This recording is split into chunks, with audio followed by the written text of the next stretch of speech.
Thank you. Please be seated.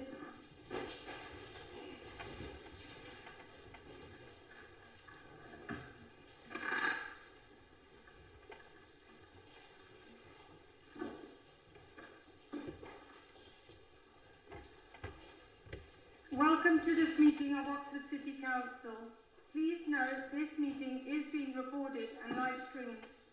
Members, please make sure your phone is either turned off or silent, and you may leave and come back at any time. But please indicate to the clerk if leaving completely. As we have members who are observing Ramadan, I propose we go for a break slightly earlier than usual at 6 p.m. and return to the chamber at 7 p.m.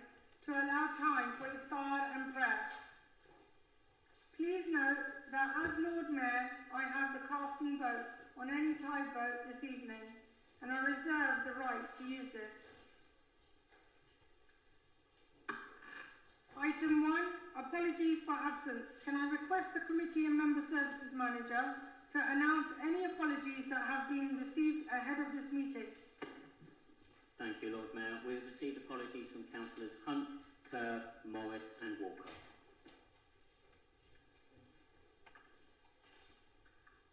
Item 2, members, do you have any declarations of interest? Oh, apologies. Yeah. Sorry, can I just note the apologies of Councillor Imogen Thomas and Councillor Duncan? Thank you. Councillor Gant. Thank you, Lord Mayor. On declarations of interest, I'd like to declare an interest in respect of the... Oh no, it's not here for declaration of interest, just apologies at the moment. Yeah, we were just coming on to it. Okay. Yeah, that's a declaration. So, item 2, members, do you have any declarations of interest relating to business in today's agenda? Councillor Saj Malik? I'll give you to it. Item agenda on the taxi licensing issue, so I'm a taxi driver. So I'll take the legal authority to leave the chamber when it comes up. Councillor Gant? Thank you, as I was saying. I'd like to declare an interest in respect of the motion on transport policy as it refers to my portfolio responsibilities in the County Council, so I won't take part in that session. Thank you. Members, if any subsequent interest become apparent, please raise it at the relevant item. We now come to the minutes from the previous meetings. Do members approve the minutes from the council meeting on Monday the 29th of January 2024? Thank you. Do members approve the minutes from the budget council meeting on Wednesday the 18th of February 2024? Thank you. We now come to the item 4, announcements. I attended the SHE Awards, which stands for Salute, Honour and Excellence, on Friday the 8th of March, which was on International Women's Day. I was recognised and celebrated for my dedication and hard work within the community. I also attended the National Peace Symposium at Europe's largest mosque, Beit al-Futuh, on the 9th of March 2024. This event aimed to promote deeper understanding between those of faith and those of none, to inspire a concerted effort to achieving lasting peace. #Voices for Peace. The keynote address was delivered by His Holiness Hazrat Mirza Masroor Ahmad, the worldwide head of the Ahmadiyya Muslim community. As part of my announcements this evening, I am pleased to welcome a guest to address Council in relation to the motion that we passed in November on the situation in Gaza and Israel. Members will recall that we resolved to invite an address from the Mayor of Ramallah, Issa Kassis. Understandably, however, the Mayor of Ramallah has been unable to respond to that request. Therefore, with cross-party agreement, I have invited Dr. Hussein Zomlot, head of the Palestinian mission to the UK, to address us this evening. David, would you please kindly bring in Dr. Zomlot to the front of the chamber?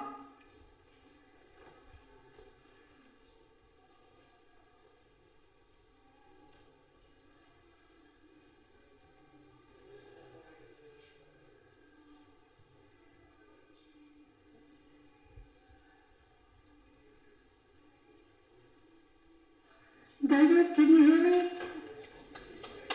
Thank you.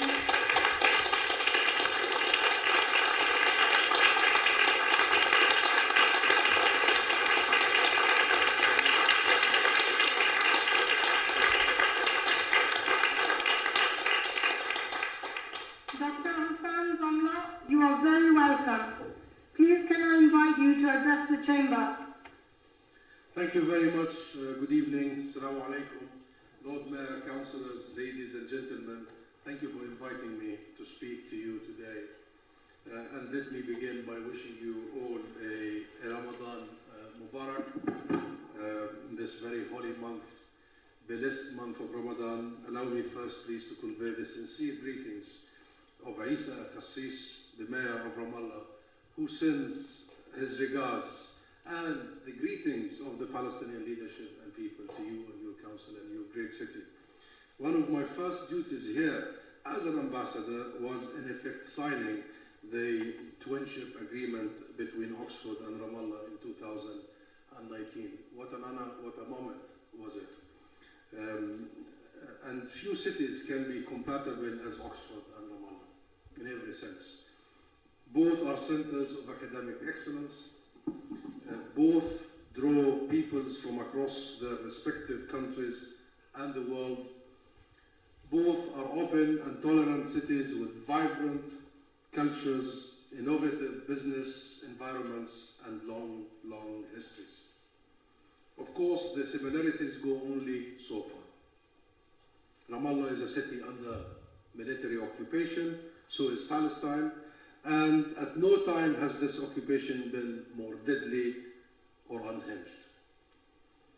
Ramallah suffers daily incursions by the Israeli military and Israeli settlers, surrounded by checkpoints, its land being confiscated, and the city itself is bordered by Israeli military walls and checkpoints. Moreover, as we watch in horror, the carnage in Gaza, Ramallah is a city in mourning.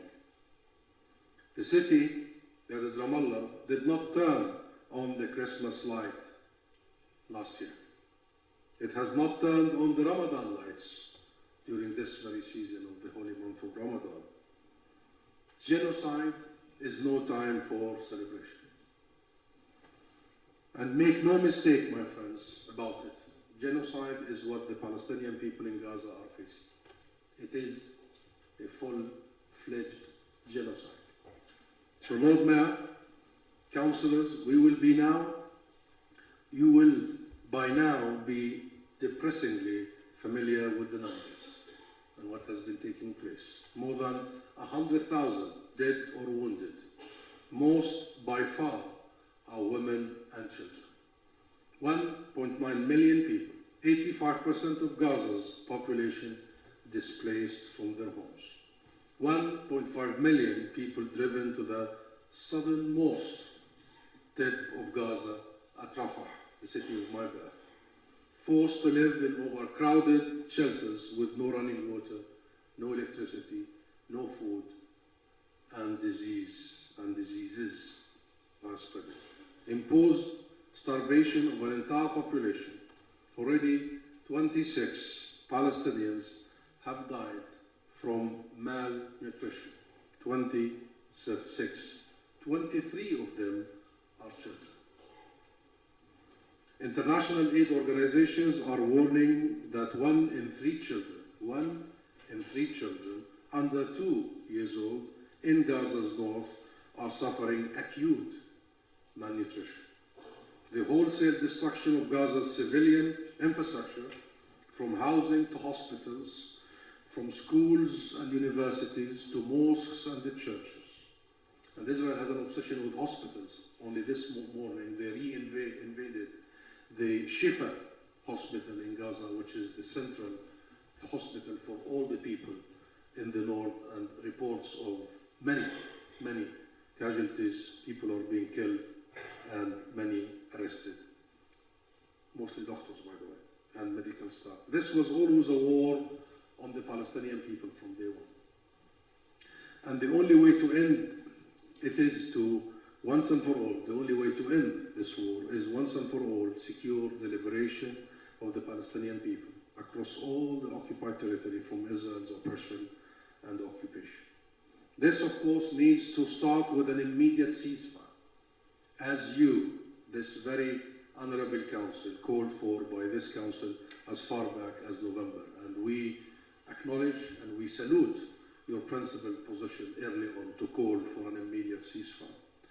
It demands, after a ceasefire, massive humanitarian assistance and reconstruction programs that will only be sustainable if there are no Israeli restrictions and no siege on Gaza.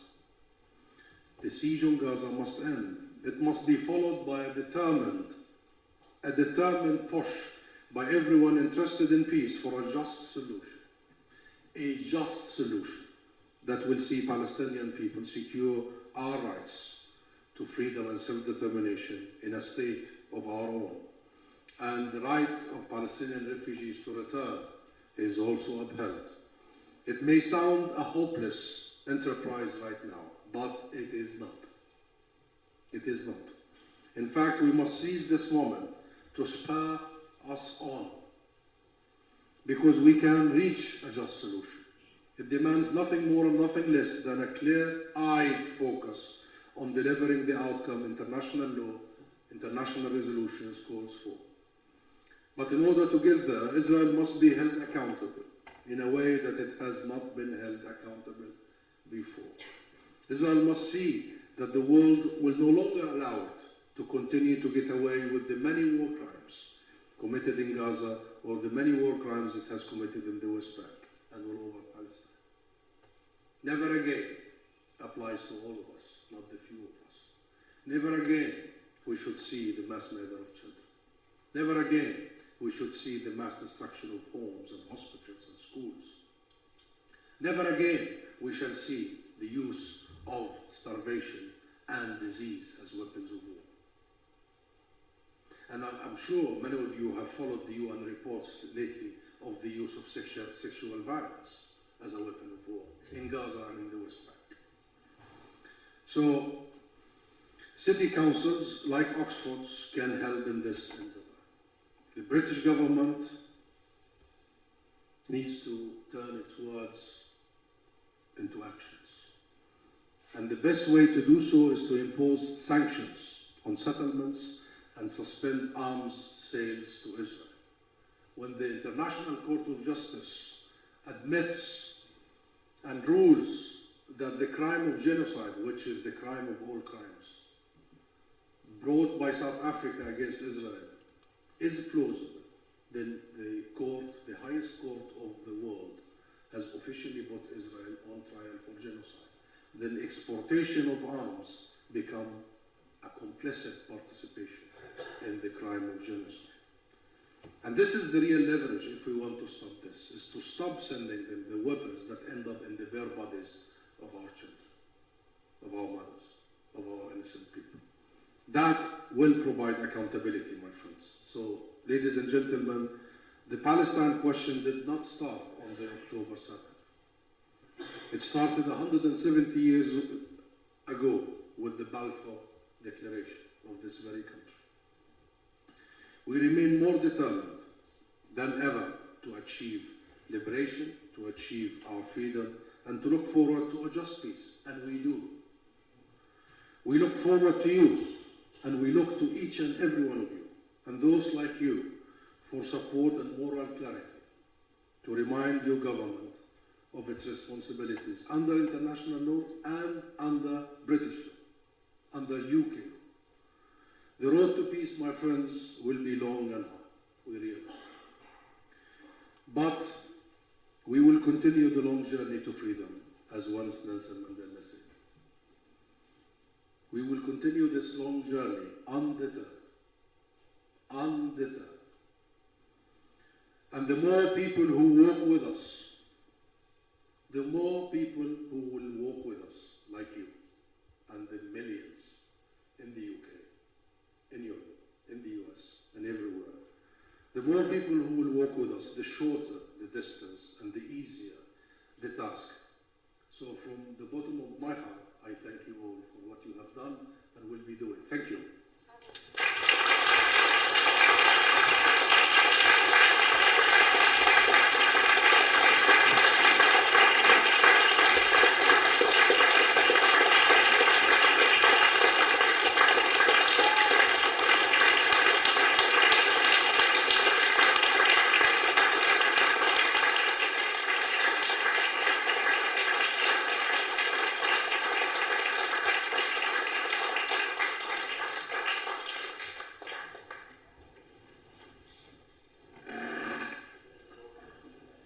Thank you very much.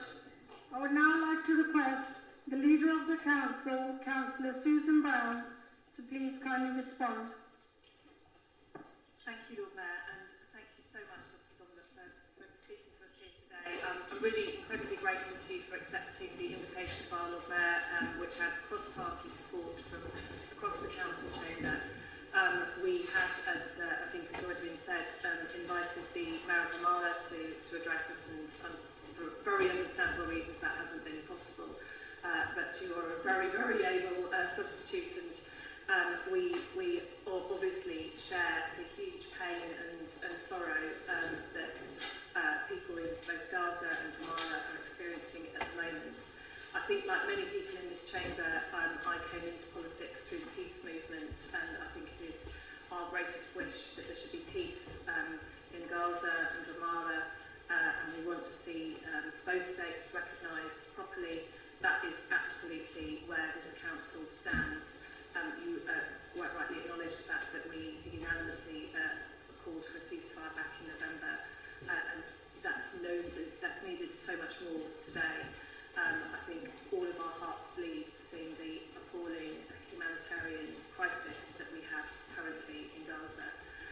As a city council, we will do everything we can to support our twin city of Ramallah, and we will be very grateful if you can take back our greetings and our sorrow and our sympathies to the Mayor of Ramallah on our behalf. And I thank you again for coming today to speak to us. Ramadan Mubarak.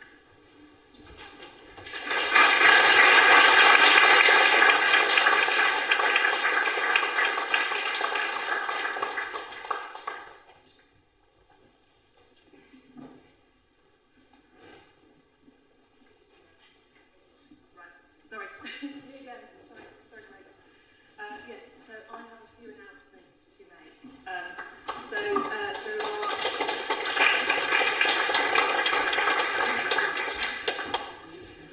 you can carry on recording in a moment, because I'm going to announce the civic offices for next year, which is an exciting point of our municipal year. So I'm very delighted to be able to announce those posts for next year. First of all, our Lord Mayor is going to be Councillor Mike Rowley. So,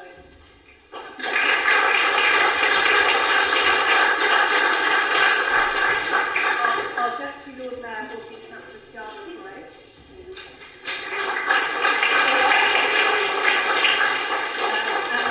And Councillor James Fry is going to be picked up the last of the three civic offices, the one he hasn't yet held to become our sheriff. So, congratulations. I should say that James is subject to re-election, so I'm confident that will happen. So, I've got a few other announcements to make. This is, of course, the last council before the elections, and therefore we are often at a point where sometimes we know who's standing down and who's not coming back, and sometimes we don't. So, of course, none of us know for certain who's going to be back in the chamber, but I do know of a number of people who are not and have made the decision not to stand again. So first of all, I'll just touch briefly on one who has already announced his resignation, but subsequent to our last council meeting, and that's Councillor Tom Hayes. And I wanted to make sure I had the opportunity to say something about Tom, because he was a councillor for a long time, and he contributed a lot during his time on this council. He was a cabinet member. He was absolutely fundamental in setting up the Citizens' Assembly on climate change, and really fundamental in terms of our pathway to becoming a zero carbon city. So I think, as everybody knows, Tom has gone off to hopefully become the next Labour MP for Bournemouth, and we wish him great luck in that particular endeavour.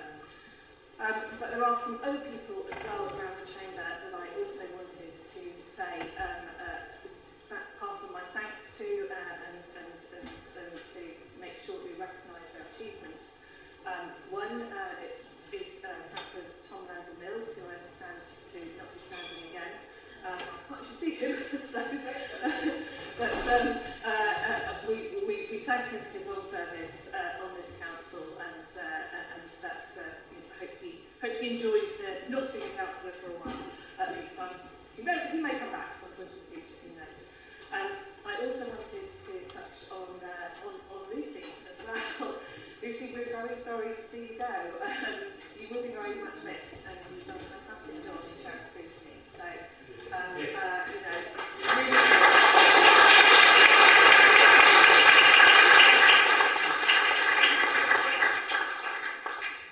genuinely wish you well in your future career and endeavours, and I'm sure we'll be hearing plenty about you in the future. So, thank you very much for your service to the people of Oxford.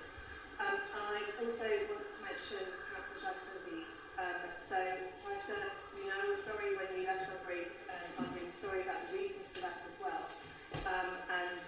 We wish you all the very best. Again, I'm sure that we'll be hearing plenty more about you in the future. But thank you very much indeed for all the service that you have given to this council and to this city. It's really very much appreciated.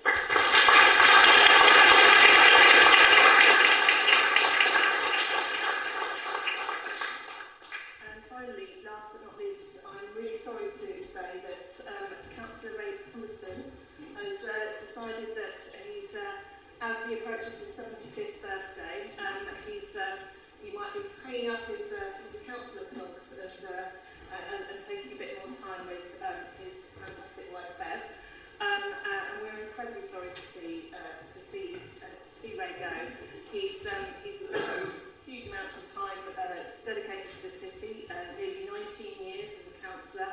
He's held every civic office, and he's been an absolutely stalwart champion for the people of Bradford Lees over many, many years.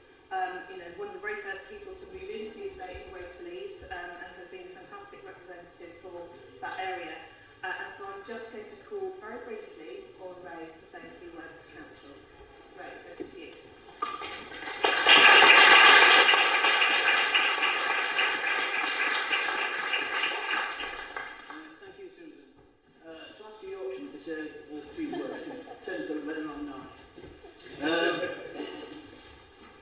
It has been a privilege and a pleasure. It really has. I've worked alongside some great councillors of all sides.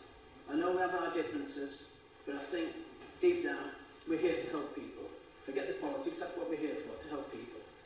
And to further emphasise that point, I've been helping Thames Valley Police with their inquiries to Century for years. It's a joke, right?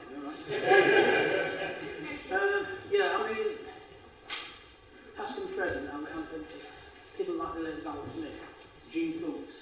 My abiding memory of Jean when I was Lord Mayor. I was on the way to Bonn, and we were in Belgium and Brussels railway station. And I had two suitcases, one for my own coat and one for the roads. And Jean became my baggage handler. So that vision will stay with me for life, because of Jean tugging on behind me, pulling my suitcase. But that was Jean. So yeah, thank you each and everybody for being such a fantastic company. And pretty much that was a joke. But what I don't do is I don't make political jokes, because I have a habit of being getting into well, it's not stopped rushing, has it? So yes, thank you very much, each and every one of you. I shall think of all this when I walk past in the street, and walk past with a big smile on my face, and think, oh, what's going on here, and all the misery. And yes, you've been fantastic comrades and colleagues, and I couldn't wish for anything else for the last 19 years. So thank you each and every one of you, and the officers. You've been absolutely fantastic, putting up with me for a start. And so thank you each and every one of you, and all the best for the future. I'm not going to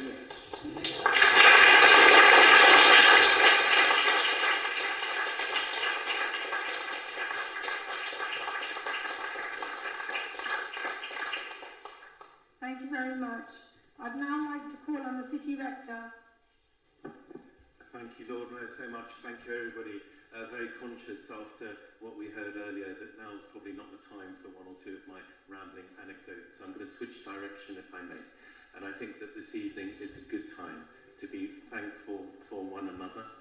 And as we've just heard, for all that we have in common and our service to others. I also think this evening is indeed a good time to remember the suffering around the world, and especially as we've heard this evening in Gaza, etc., and the suffering of the children and of the vulnerable, and so on. But the suffering around the world. And if I may say, I think that this council is so good at honouring that and marking that. I also think it's a good time of year to be reminded of hope. And as our speaker said, we must not be hopeless. So wherever we are in these things, in our belief systems, may it be a blessed and hopeful spring. May it be a blessed and hopeful Ramadan. May it be a blessed and hopeful Passover. May it be a blessed and hopeful Easter.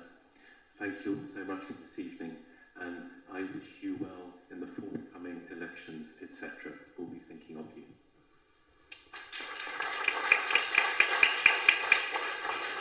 Thank you very much.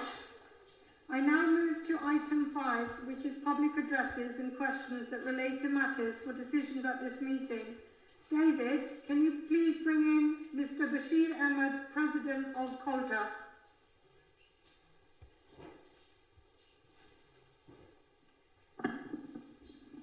Lord Mayor. Welcome. Lord Mayor, hello. Do I need to stay or shall I leave? You can stay because it's only a public address. Thank you. And I would like to welcome you, Mr. Sajid Malik and Sajid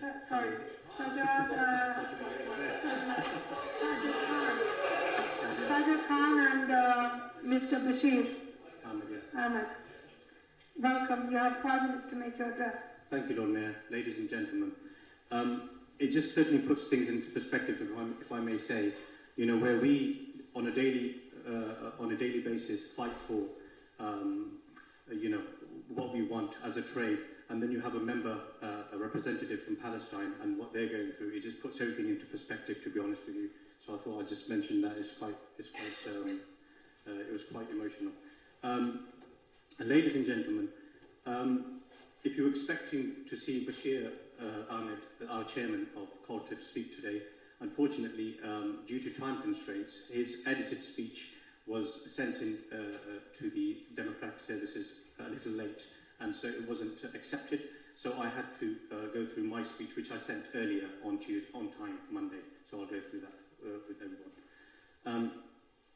I recently spoke at the General Purpose Licensing Committee on 5th of February 2024, highlighting the difficulties and the challenges our trade had endured since the onset of COVID 2020. With the initial plan of the emission standards policy to begin in January 2025, councillors agreed to allow a 1-year delay to the emission standard policy and for it to begin in January 2026.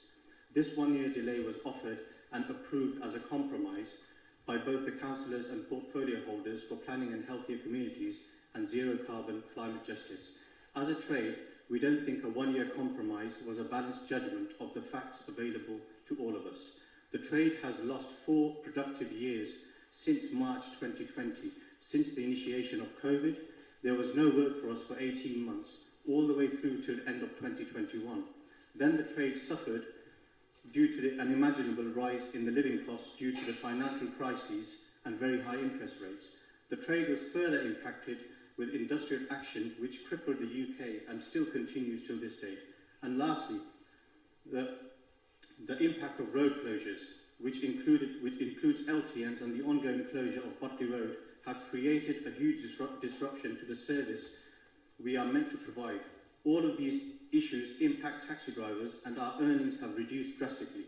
Unfortunately, at the GPLC meeting, it seems like our concerns were largely ignored. We lost 4 productive years and in return a 1-year compromise was given.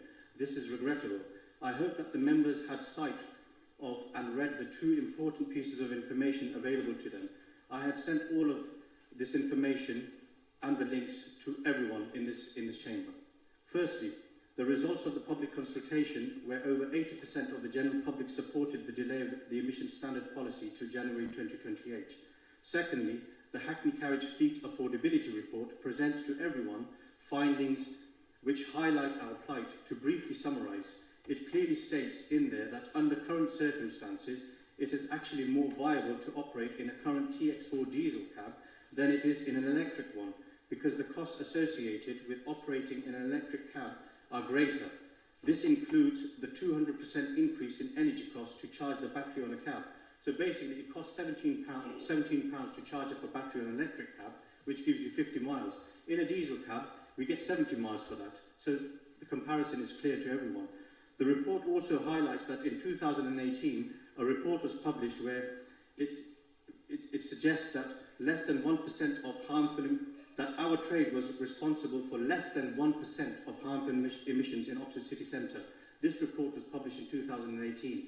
In 2020, the trade was asked to change our Euro 2 and Euro 3 vehicles to Euro 4 vehicles, which we did in 2020.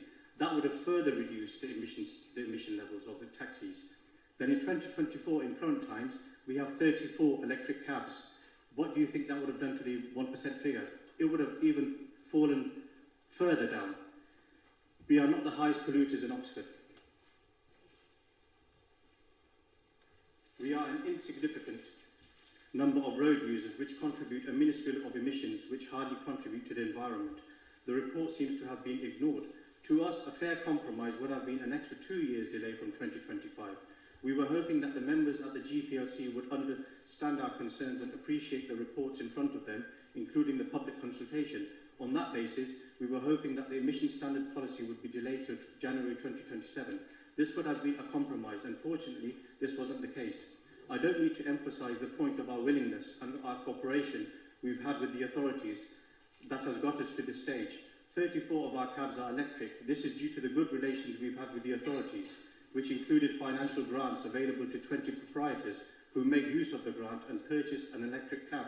No such grant is currently available to us. Unfortunately, what the GPLC had failed to realise, in our opinion, is that the current circumstances for the trade had changed drastically since 2020, with all the issues explained.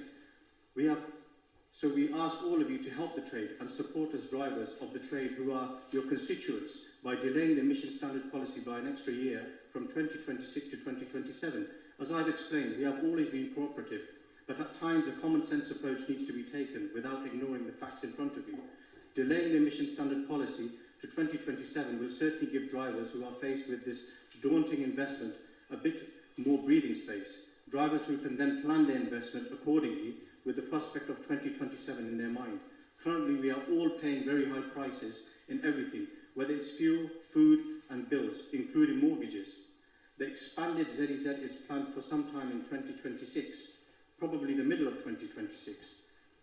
To ask for the emission standard policy to be delayed till 2027 is not a big ask. What big ask whatsoever in light of this development. This will give some proprietors a little bit more time to invest than others. Some proprietors will have their licence renewals in early January 2027. So we shouldn't consider delaying the 2027 a huge task or a burden. As I've said, it would certainly give the extra breathing space to all of us that have yet to change to electric cabs. Thank you very much to everyone for listening.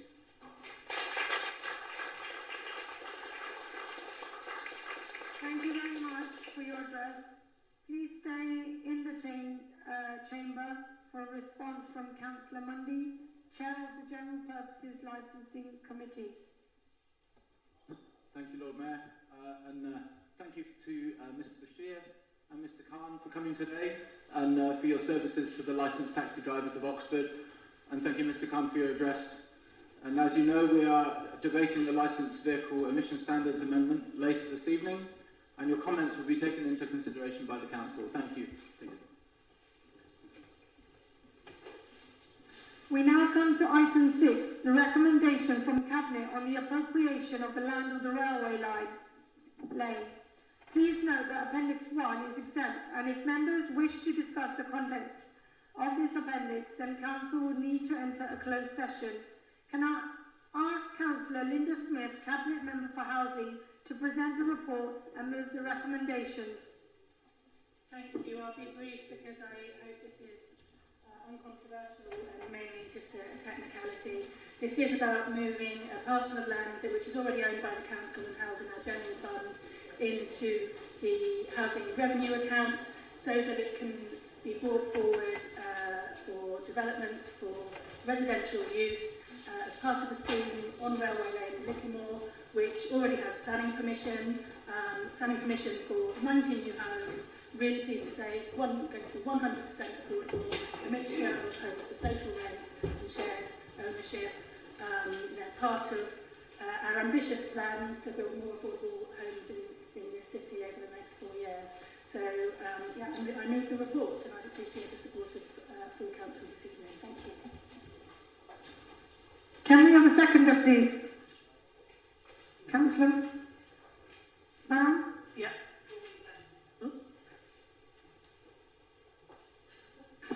Formally seconding, sorry. Thank you. Not working mic here. Are there any other speakers for this item? Councillor Jaffrey Marbini. Thank you, Lord Mayor. My question,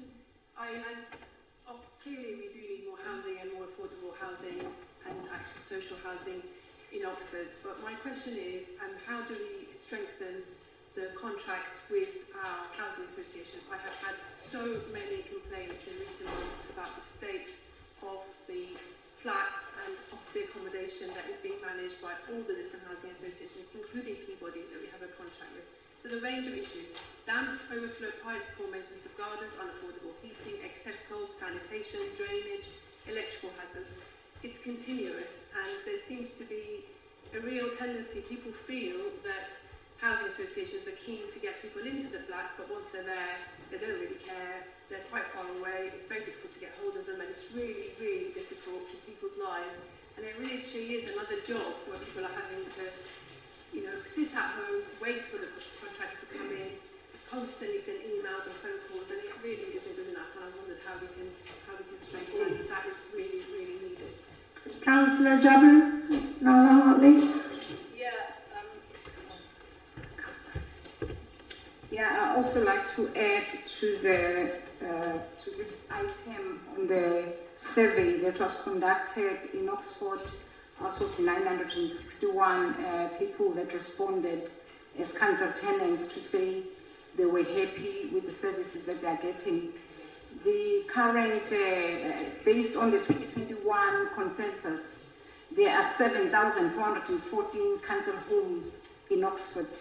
And currently, a lot of them, as Hosna just explained, they are also suffering from a lot of disrepairs. The people were reported to be satisfied with their tenancies. The disillusions from tenants has led to a culture of discrimination and division. Many are reporting that they are ignored. I have been to these homes, including homes filled with mold, exacerbated by the cost of living crisis, further fueled by high energy prices, where people turn their heating off so that they can afford to heat their homes and keep moisture out of lending to more condensation on the black mold. In 2024, many working class people in Oxford are wearing outdoor coats indoors. I'm just finishing one sentence here. Many they are wearing their coats, outdoor coats indoors. And my inspiration to become a councillor was born out of this concern, where even my home is filled with mold. So this is a reality of a lot of people living in council homes. Thank you. I would like to address members that if you can keep, when you speak, address it to the report itself and not other items.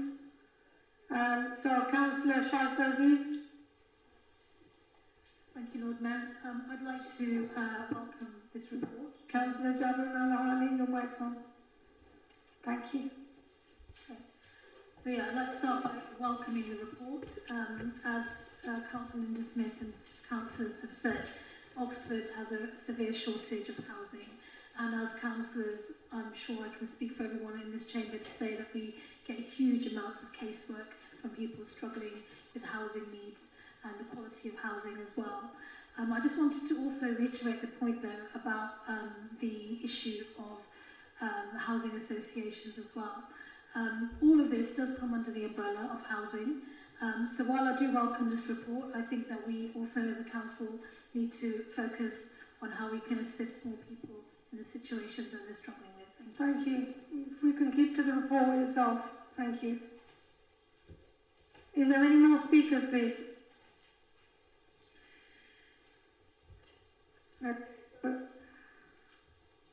I will put the decision to the vote. Please can I request...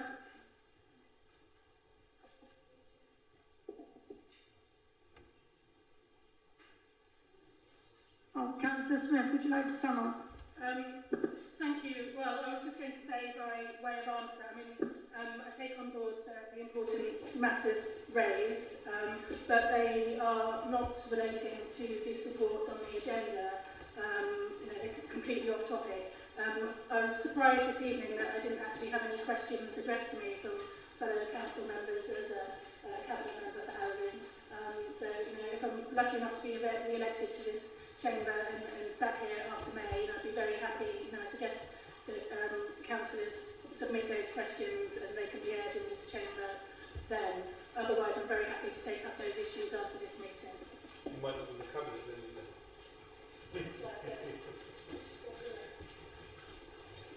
Okay, I'm going to put the decision to the vote. Please can I request that members keep their hands raised until I indicate otherwise. Those in favour? Those against? Any abstentions? Thank you.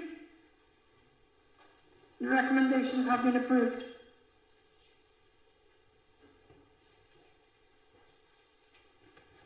We now come to the recommendations from the General Purposes Licensing Committee regarding licensed vehicles emission standards.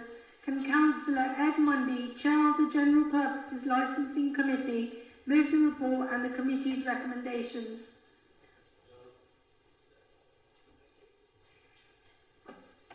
Thank you, Lord Mayor. I'd like to make a declaration at the beginning of this, please, Lord Mayor. Yes? Yeah. So, I'm a member of the Council's General Purposes Licensing Committee, and I was present at the meeting of the 5th of February when the report referred to here at item 7 was considered. I can confirm that, though I did vote on this item at that meeting, I'm aware that there is new information before the Council today, and I am therefore approaching this item with an open mind as to the outcome. I'll leave that open for people to respond to that. Okay, well, maybe it's just me. I think the rest of the committee would support that. Yes, thank you. Yeah. Is the rest of the committee happy with that? Yes. Okay, thank you. Can I now request a seconder, Councillor Mary Clarkson? Yes, I would second that as Vice Chair of the committee. Are there any other speakers for this item? Councillor Ajaz Rahman. Yeah, thank you, Lord Mayor. I just want to propose to agree the introduction of the new emission standards for the Hackney carriages licensed by the authority by 2 years instead of 1, as recommended by the General Purposes Licence Committee.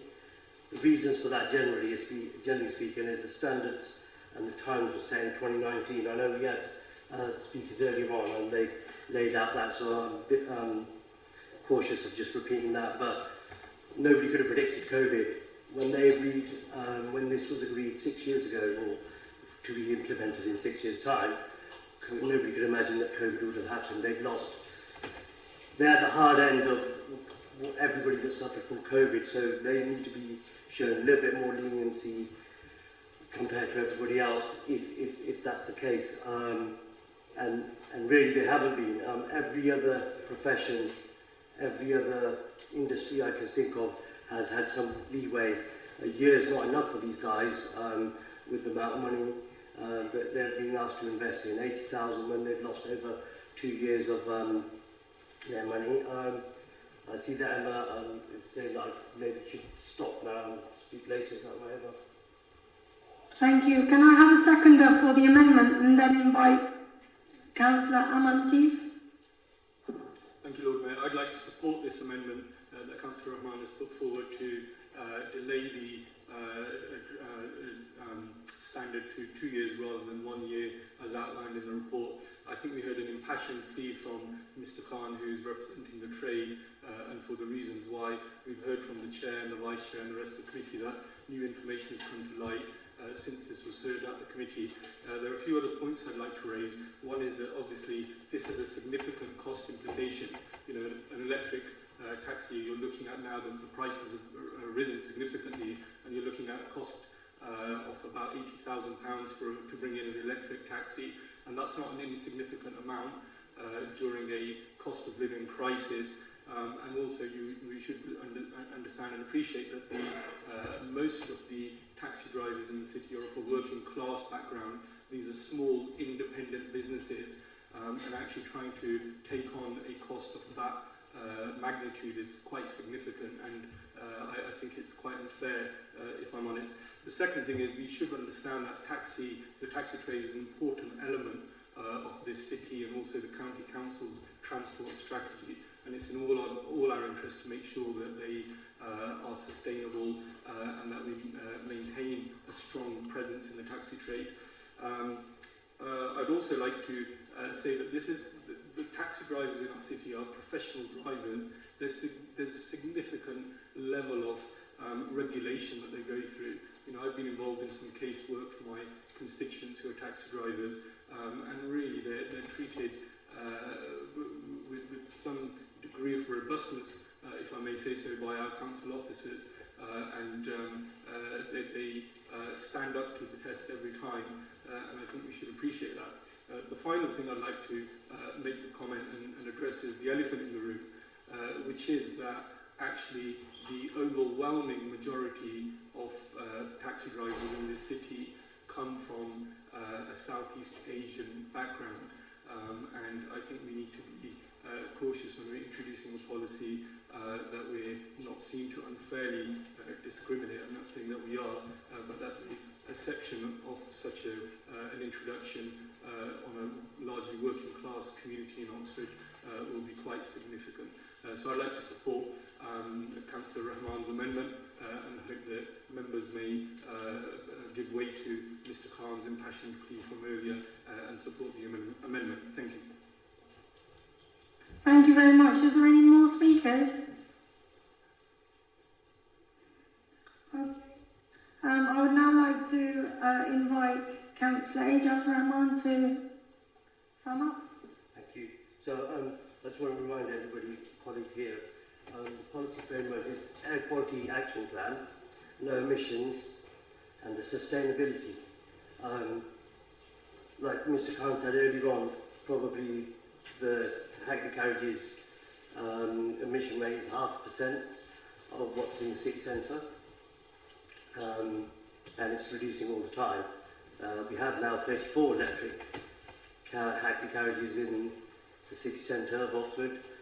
Bearing in mind that we have over 800 that we have no regulation over, that come from across other districts and other towns that we cannot control. So I would say over incrementally we will see more taxi cabs becoming electric anyway. This is not to say that we have 34 today and we're going to wait till 27, or they will be waiting till January 2027 to have another 70 cabs all electrified at that point. All this is allowing is some of the people that are involved in the taxi trade a little bit of an extra leeway, a little bit of extra care from us, showing that we actually care and we respond to different things. We responded greatly with the COVID pandemic. Everybody worked here. This is just a going forward consequence of that, you know, because it's like the children of that are 13 or 14, maybe they get left behind, and the people that had the exam, the kids that had the exams at 16 and 18 at the time, they were front and centre of our focus. So don't leave the taxi trade behind on this one. I'm concerned that, you know, we see the electric cab, this is more about what we see on the road as opposed to what the taxi trade actually provides for us. So I would say that if we can give them a bit of a more leeway, I would have actually asked for 3 years.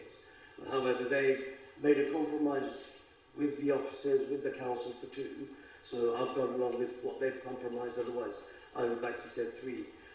Like I said, I'll just repeat myself on this, it just gives the last few taxi, Hackney carriage business owners a bit of time, a bit of extra flexibility, and thank you, Lord Mayor. So I hope that you can support this amendment and show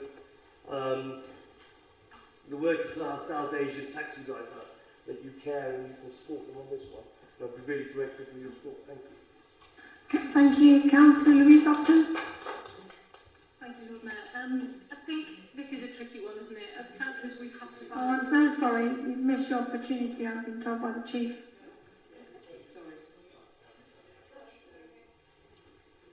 So I'm going to take a vote on the proposed amendment. Please can I request that members keep their hands raised until I indicate otherwise. Those in favour of the proposed amendment, yes. Those in favour? Those against? Any abstentions? Okay, those against? Any abstentions? 1, 2. Thank you, the amendment has fallen.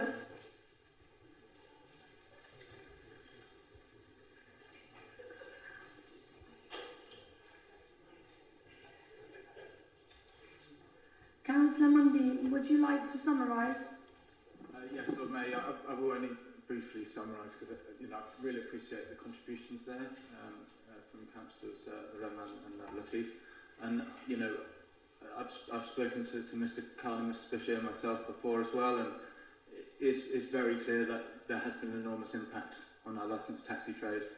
But it's I think it's not for us as the council to say, oh well, that means we have to change everything. We have to support the trade rather than just change a policy that has actually been brought in by council in 2019. It had cross-party support at the time. Everybody in this room now, having Sarge Malik not being here, we've all been elected under a mandate that proposes a zero carbon city. So I think we all should really acknowledge the fact that this is very much within the democratic accountability of what we were elected under. And of course it's supported by relevant cabinet members as well. It received extensive debate at the General Purposes Licensing Committee, where we had differing views, and there was a very clear mandate from that committee as well. And obviously we took account of all of the information actually. I mean, there is obviously a legal letter, which is the new information here today, but we did of course take account of the information in the report that was with us that day. And so I am proposing that we support the will of the General Purposes Licensing Committee and vote in favour of the 1-year extension. Thank you. Thank you very much. If there's any other speakers for this item, we've only got 3-4 minutes before break. So could everyone who wants to speak raise their hand now and I will make a note. Councillor Ijaz Rahman, I got first. Councillor Ahmed Latif second. Councillor Altaf Khan. Yeah. Councillor Louise Upton.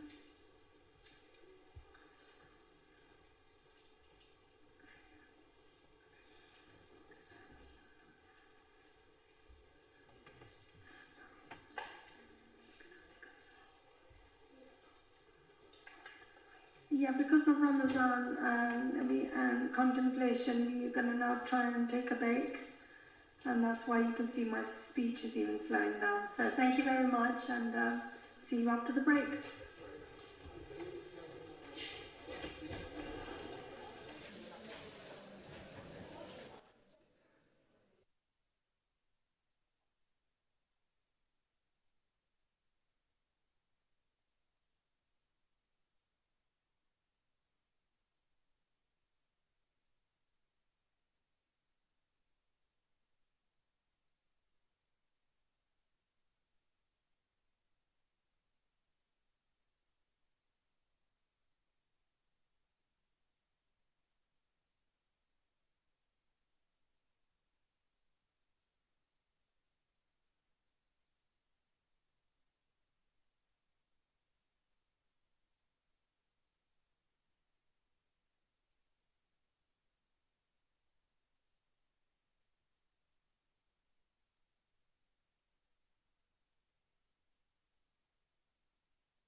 so once there are no more speakers, we're going to move to the vote. So first of all to speak is Councillor Ejaz Rahman.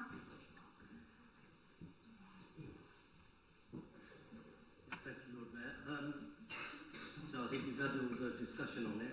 What I would say is that in light of the new information, that we should consider the licensing subcommittee look at this again and reevaluate. So I would ask everybody to vote against it so it can go back to the licensing committee and they can take all the stuff that's been missed or that's come to light now and they can make a decision again. I think Chair said something similar or suggested they didn't have that information. So it would only be fair if they had all that information to reconsider everything.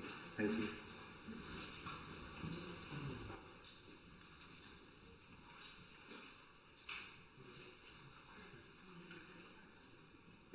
Councillor Ahmed Latif, please. Thank you, Lord Mayor. I'd just like to raise a few specific issues. So one is that there are some requirements on the taxi trade, but there are also equally some responsibilities that we as a City Council have to, in order to facilitate a change. Councillor Mundy, the chair for the licensing committee, suggested that we're all elected on a mandate of getting to zero emissions. However, when the proposal was made to the trade back in some 5 years ago, there was a suggestion that there would be charging points across the city, there would be taxi ranks that haven't yet materialised. So it would seem further unfair that there are extra requirements being put on the trade when we as a City Council haven't fully fulfilled our side of the bargain. The other point I'd like to return to is that I was disappointed that this report was not accompanied with an equality impact assessment. As I said in my speech regarding the amendment, it is undoubtedly the case that a large proportion of taxi drivers in this country, in this city, come from a southeast Pakistani background, and this likely that this policy is going to disproportionately impact that community. So I am disappointed that there wasn't an equality impact assessment. I would support Councillor Rahman's suggestion that we don't agree this at this stage, but that we send it back to the licensing committee. The final thing I would just say is we heard from Mr. Khan in his public address that there are now 34 taxis that have been electrified, to use that term, but that was because actually there were some grants that were put in place and those grants have disappeared. So as a council I would encourage us to try and facilitate that move, regardless of the time frame that we put on it, in order to have further grants to support the trade in reaching full electrification. But I'd really implore everyone here, I know that people may have come in to the meeting expecting to vote for this item, along party lines maybe, but I'd really encourage you to support that this goes, vote against this, not to accept this policy as it is, but to go back to the licensing committee to give it a full chance to be heard again. Thank you. Thank you. I'd like to ask the monitoring officer to clarify in response to Councillor Rahman's question, please. Thank you, Lord Mayor. Just to clarify, there is no ability to move a motion to refer it back to the General Purpose Licensing Committee because it's not a motion that can be moved without notice. So just point of order, but we could achieve that by voting against the policy. If the, so obviously an amendment has been voted down, if the recommendation as it stands was voted down, it would then need a further proposal from the floor. I can't predetermine what that may or may not be, but at the moment the recommendation before council is as per the report. No, sorry, just point of order, monitoring officer. If it was voted down, it would then, we may end up in a situation where there isn't a resolution that's passed this evening, and then it would need to work its way through the council machinery once again. That was the point I was trying to make. No, council couldn't leave the report unresolved. we would need some sort of further recommendation if the recommendation that's within the report is voted down. We couldn't just leave it unresolved by council. There would need to be a further proposal which is seconded, which is then debated, which is then voted against, until such time as we've got to the point that we can deal with the item on the agenda. It can't just be left and dealt with. Point of order, I thought you said that we couldn't have a motion, we couldn't have a... Can we, excuse me, we've got another point Sorry, of order. sorry, Lord Mayor, I'm raising a point of order. I thought you'd said that there was not the opportunity to raise a further proposal as it wasn't hadn't been put forward before the council in advance. So we have at the moment a proposal before council which has been proposed and seconded.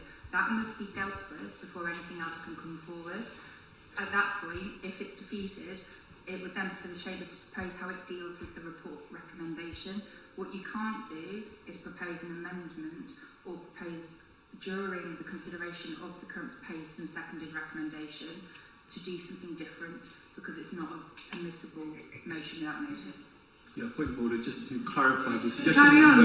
Yeah, point of order. Carry on. Well, I'm going to have to say sorry. Then I have Councillor Alex Hollingsworth as a point of order now. This may be helpful, it may not. As I understand it, the committee's report is to change the current policy. So if the committee's report is not adopted, then the policy will not change. So there isn't a lacuna, there is an existing policy which will remain in place, and that is the one that's set out in paragraph 3. So the recommendation is to defer the deadline for a year. If the report falls, then it won't be deferred by a year, it will stay as it is, I believe. Is that correct?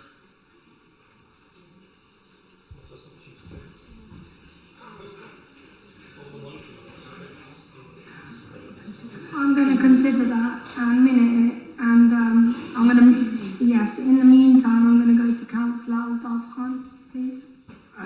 Thank you, Lord Mayor. I don't think this is a party political matter, and we should be voting on political party. It is a licensing committee which works in different way, like the planning committee works, and there is a recommendation and there was an amendment, and last couple of hours before coming to the council we were fully aware of this amendment, and some of my party colleagues thought that yes, it's worth giving that consideration, but some other across the chamber people did not give that consideration. So what I'm going to say is that we, in our speech, which is obviously minuted, informative, must be put here that if the target for 2026 is not met, and for both sides, we're talking about the taxis, people buying the electric vehicles, and the other side is the council having this infrastructure which is being promised and is not in place. So in 2026, after this election, there will be a new licensing committee, new membership, new chair. So informative is that they monitor this situation. If the situation is not improved and the target is not met, then this got to be debated again. On the quality impact assessment, yes, I have studied law and I've studied this equality impact very in detail. We always try to tend to say, but I'm sorry, I'm going to disagree with the previous speaker, where a large community of certain area of Southeast Asian or the Muslim or whatever religion, race, color are they, and if the policy is hitting them, that the driver behind is the looking, this is equal to everybody. So regardless of the color, race or religion. So every report, if you look at, the officer do put it, equality impact assessment. So I think is trying to make this a political argument, trying to take an equality impact assessment. What is the basic issue here is that the council and the taxi drivers wanted to have the electric vehicles, and there was a deadline which is missed, and there's 1 year by the general purpose licenses extending, And there is not going to be end of the world here. If the target is not met from the both side, the council and the General Public Licensing Committee and the Colta Association can try to discuss again. They can look into this again, into this new coming year after the election. So I would only say that this is informative, and I'm sure people across this chamber are not anti or against the trade or certain people. Everybody wants to support and everybody wants to achieve what is in the council policy and what is feasible physically, what we can achieve or what we can't achieve. There are a number of things council might be not able to achieve, the number of charging points and the new ranks and things the Colta Association is mentioning. So let's try to, please don't make this party politics, don't try to make it this too much muddled up, and have this informative and be open to reconsider if they are needed in coming year after this election. Obviously, there will be new membership of General Purpose Licensing Committees. They have, I'm sure they have a right to call this item if they wanted to discuss and look at the number, how things are going, how many new vehicles are electric, whether they are on targets or not. So these things can be looked at, so don't please try to make it too complicated. Thank you very much. Can I please request Councillor Louise Upton? Point of order, Lord Mayor. I'd like to formally put forward an amendment to refer somewhere else. The Constitution states 11.19 motions without notice. There is no need to give notice of motions to refer something somewhere else, and I'd like to formally put that to the Chamber now. Thank you. Yeah, we'll carry on with the questions and we'll come back to that. No problem. Councillor Louise Upton, please go ahead. Thanks, Lord Mayor, very quickly. So Mr. Khan did speak very eloquently today. He spoke very eloquently at the Licensing Committee, but as councillors, we have got to balance the needs of the very real needs of the taxi trade against the health needs of our residents and the route map to net zero carbon that we have committed to. So I just wanted to stress that this is a compromise solution that we came to. We could have just left it stuck with the original timetable. We were left with a one-year extension, and I think that that is about right. Thank you. Thank you very much. Councillor Shaista Aziz. Thank you, Lord Mayor. I would like some clarity on what happened with the equality impact assessment on this report, please. So I'd like some clarity on that. But just to say, this council has gone to great lengths to assist people with small businesses and independently employed people during COVID. There's a COVID recovery programme that this council was part of. So I don't think this compromise, which is what the taxi trade is asking for, is an additional year. So really, they're only asking for another 12 months. And I think that the 12 months should be granted for them to be able to ensure that they can protect their livelihoods and ensure that their taxis are compliant with the policy that this council wants to have in place, which I do agree with. However, what's the problem with giving a group of working class people 12 months? We've already heard that this disproportionately impacts people from a particular community who have been very hard hit by COVID, not just in terms of their livelihoods, but also disproportionately they've died from this particular community as well. Not only in Oxford, including a former councillor, which we all honoured his memory, but he was a taxi driver as well, but many others. So for me, this is a no-brainer. This is a 12-month extension, and it builds goodwill to work with taxi drivers to ensure that from here onwards that they can actually ensure that taxis are compliant and they can work to ensure that they are more aligned with green policies, which is what they want as well. Thank you. Is there any other more speakers? Any more for any more? Okay, I will ask the monitoring officer to clarify the issues raised in the points of order, but her determination will be final. We won't have further debate on the matter. So are you okay to take that on, Emma? Thank you, Lord Mayor. Just to clarify, yes, 11.19 does include a motion without notice to refer elsewhere. However, paragraph 1120J makes it clear what motions without notice can be moved during debate, and to refer elsewhere is not one of them. Therefore, as such, whilst we're debating the recommendation, it's not possible for that to be proposed.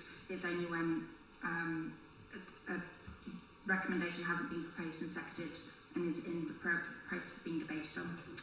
In relation to Councillor Hollingworth's suggestion, council officers can't assume what the will of council is, so if council decided tonight to vote against the recommendation, we can't infer that it therefore wanted to keep the policy as it is. As such, if that were to happen, council would then need to come forward with a recommendation and proposal, so it has a clear recordable decision as to what it intended in respect to the policy. We couldn't leave it in a lacuna. It's similar to, for example, a planning application. If it was recommended for approval but you voted against it, it doesn't naturally mean that you've refused it, and you'd have to look at how you dealt with the application thereafter. It's the same principles for debating and acting of council.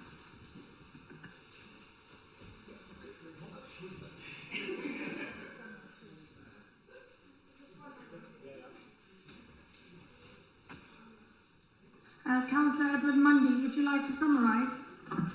Yeah, sure. Okay, so much everybody for the contributions. It's clearly a really important issue to everybody in the city, our visitors. Order. Okay. So just to sort of come back on a couple of points there. So I don't want anybody to mistake that there has been heaps of new information coming out in the report and in the supplement for this meeting that we didn't see in the General Purposes Licensing Committee. What the letter from the solicitors acting on behalf of Coulter that's been circulated in the report, what that points out, something that I certainly hadn't seen myself before in the Licensing Committee, was some case law around the onerousness of policies that are pursued, and whether those impacts are disproportionate in relation to the aims pursued. Now, I mean, that may seem like enormous information, but it's certainly very clear that the aims of this policy are actually extremely significant. And another thing that is pointed out in that letter is about the use of private vehicles.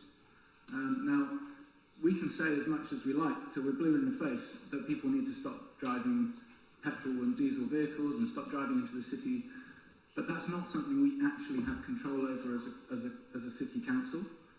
We do have control over the licensing of our Hackney carriages. Yeah.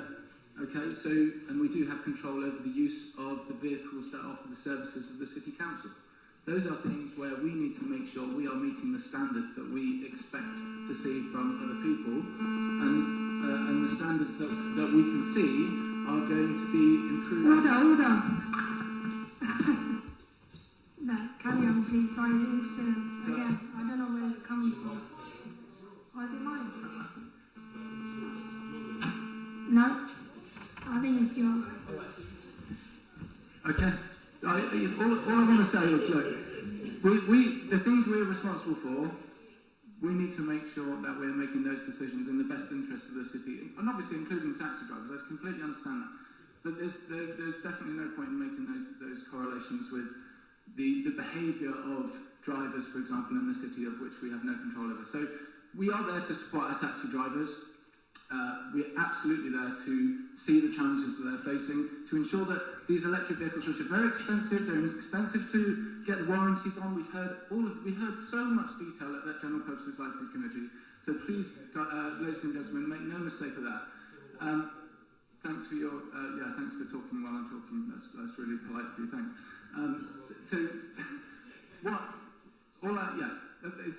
All I'm saying, guys, is that this is a hugely significant policy when it comes to our zero carbon ambitions. That's not a party political statement. It's just a fact. It's something we are responsible for as a council, and we are here to support our taxi trade. I'm getting more barracking. We're here to support our taxi trade. We're here to ensure that those vehicles can be maintained and serviced at ODS facilities. That's a very important point as well, something that's brought up in the original report. We're not going to ignore these problems, okay? So thank you very much for your contributions. I think they've been really important. I'm really grateful to Culture as well. But I do recommend that we follow the recommendation, which is a 1-year extension, and thank you for the debate, guys. Cheers.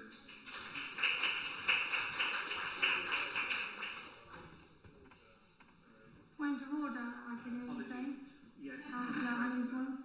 I just want to be clear what the implications of the vote are. The vote in favour I am clear on, which is that we take the existing policy of the 1st of January 2025 and extend it by a year.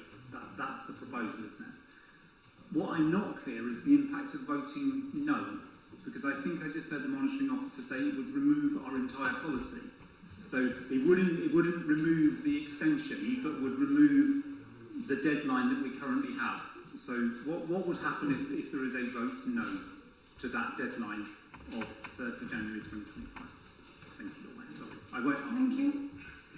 The technical, this is the difficulty with voting on motions. So that what you are voting against is the recommendation. So you're not voting in favour of something else. You're voting against the recommendation to amend. As such, let's just say the recommendation is to extend for a further year, but let's just say you voted against it as a body because you wanted to extend it for another 2 or 3 or 4, then we can't assume therefore that you didn't want to amend it at all. So that's why it goes back to council for another proposal and seconder. I'm not saying the policy fails in its entirety, but the fact of the matter is, in terms of conducting business, we'd need a conclusion from council to this item. Is everybody clear or not? No, I'm not clear either. Can you repeat it?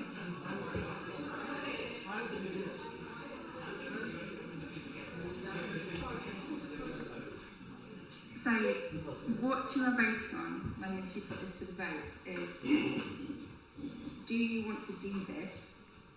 Yes or no? If you vote against it, you're just voting against doing it.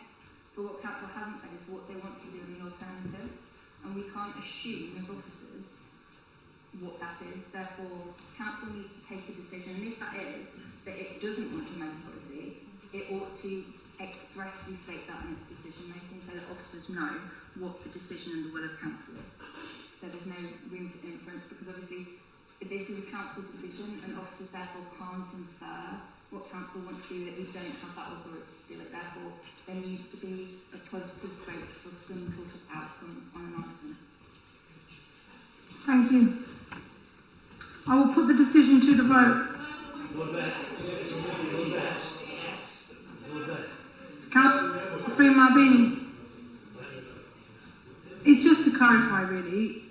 So, if we voted no to the paper, would it not? Was the suggestion not for it to go back to the committee for the committee to make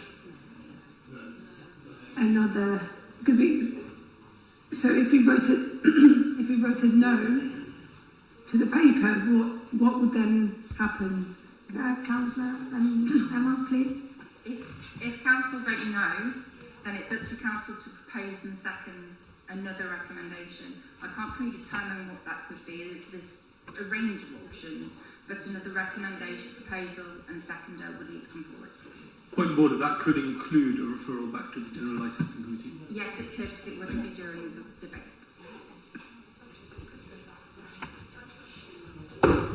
And we are going to the vote now. Ready? Okay. I will put the decision to the vote. Please can I request that members keep their hands raised until I indicate otherwise. All those in favour?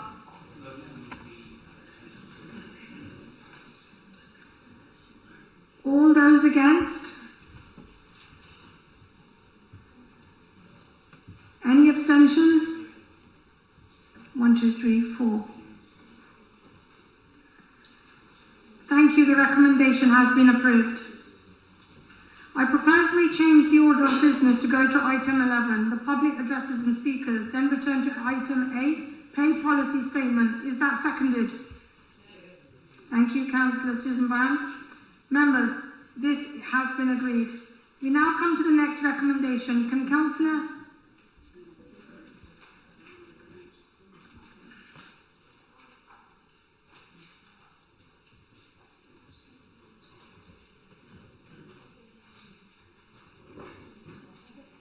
David, can you bring in the first speaker?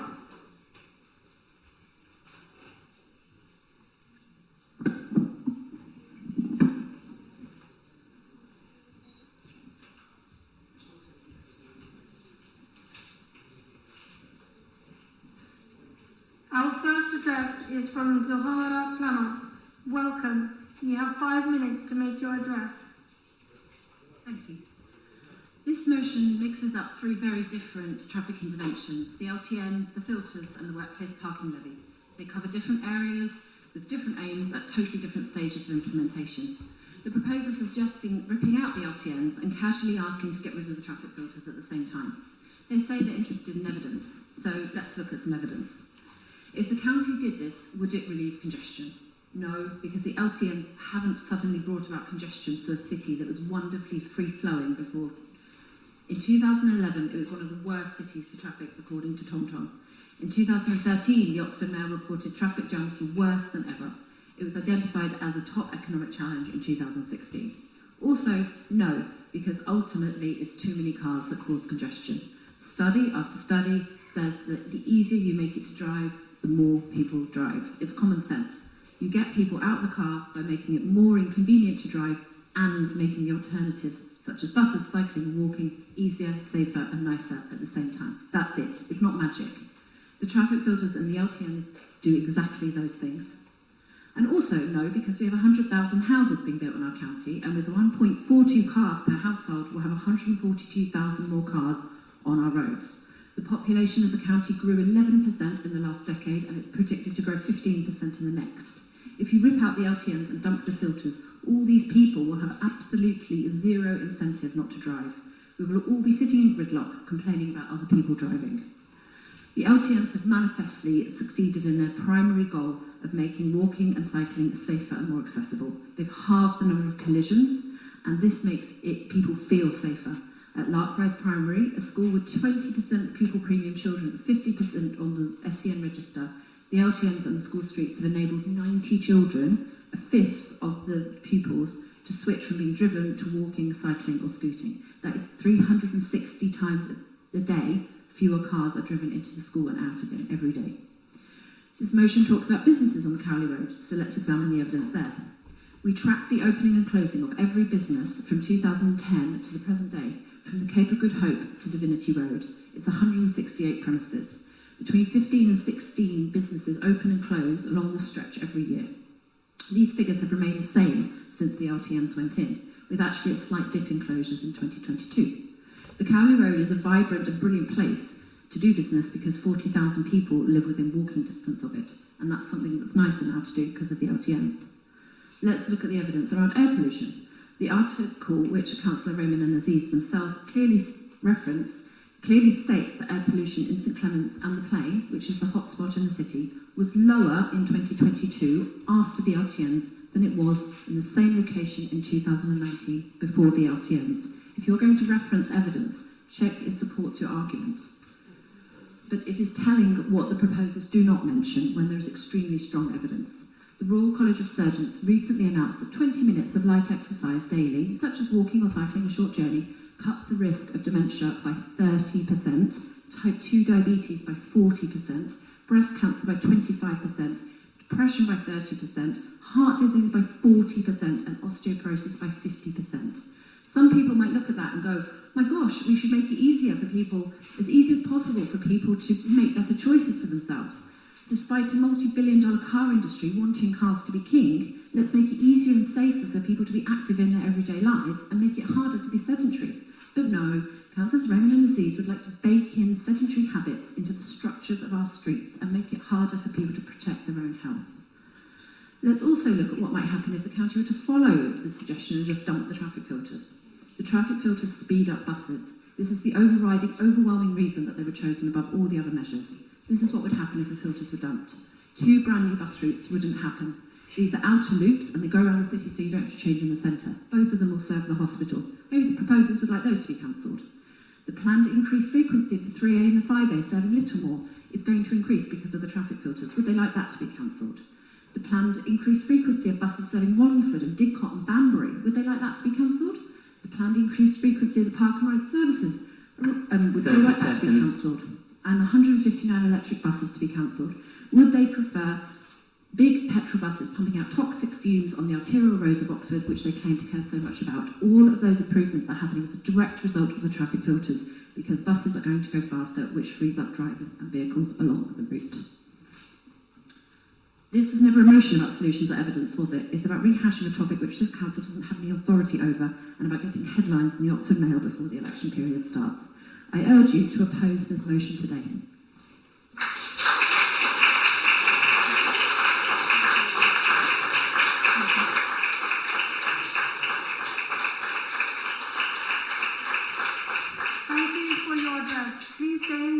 for a response from Councillor Brown. Thank you very much for your address, Zahura, and thank you in particular for highlighting, as I have needed to do, it feels like repeatedly and endlessly, the fact that we are not the Transport Authority. It is in fact the County Council, not the City Council, which has responsibility for transport in Oxford and across Oxfordshire. I am sure we will have an interesting debate shortly, or maybe not so shortly. I thought we might be a bit nearer it by now, but we're not. But I did want to highlight the fact that LTNs were actually very specifically a county council project, introduced under the previous Conservative administration initially, but with which the city didn't actually have direct involvement. The traffic filters, however, have been a joint project and are really important in tackling Oxford's awful congestion and improving the public transport options to people in the city, as you highlighted. So thank you very much.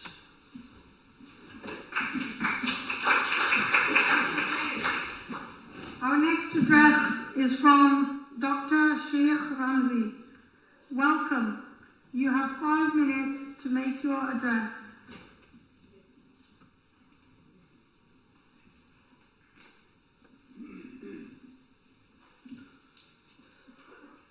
Alhamdulillah Rabbil Alameen.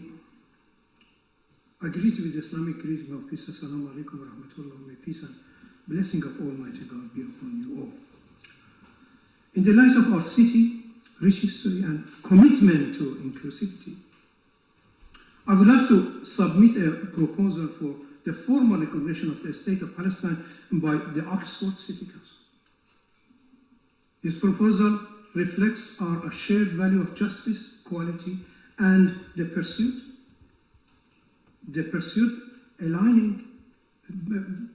of peace, aligning with the United Kingdom government's endorsement of a two-state solution for the Israel and Palestine conflict. The enduring conflict between Israel and Palestine has resulted in a profound suffering and a loss of both sides of the conflict. It is widely acknowledged that a comprehensive resolution is essential to ensure the security and right of all parties involved. Central to this resolution, it is establishment of the viable and independent Palestinian state alongside Israel. The Oxford City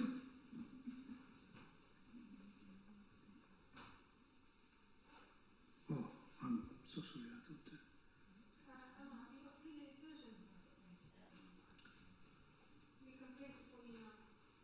my apologies. I think I got yes. My apologies. Is there two things we have together, but one is yes, the other version which we have. I thought this version is from the. My apologies. My apologies.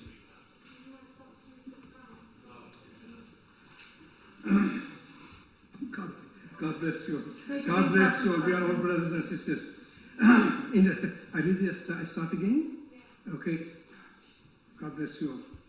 In the light of our city's rich history and the commitment to the inclusivity, I would like to request that the Oxford City Council consider giving its support to a two-state solution to the end of conflict in Gaza.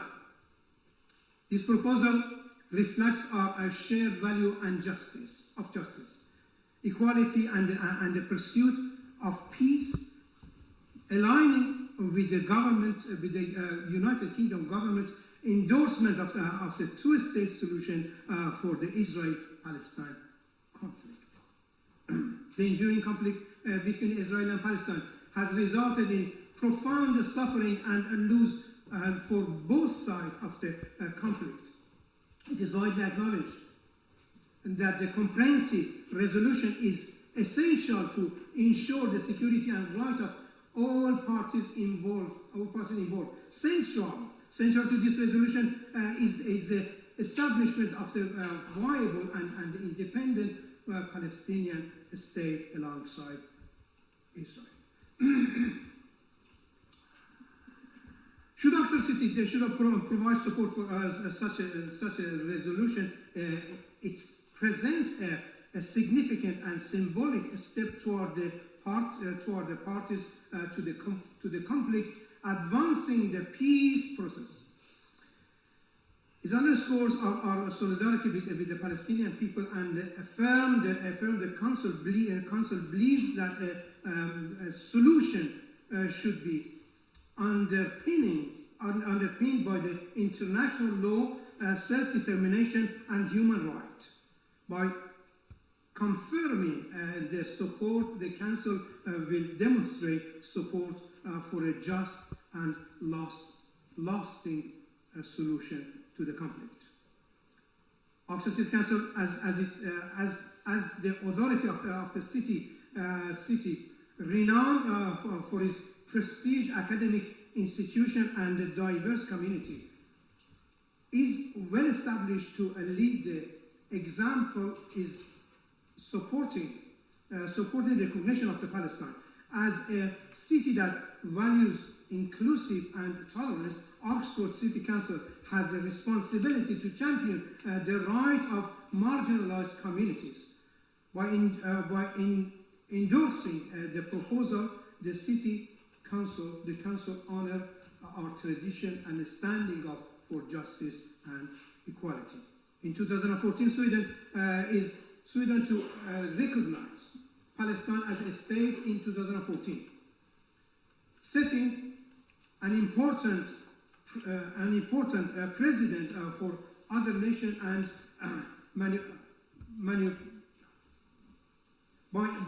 by supporting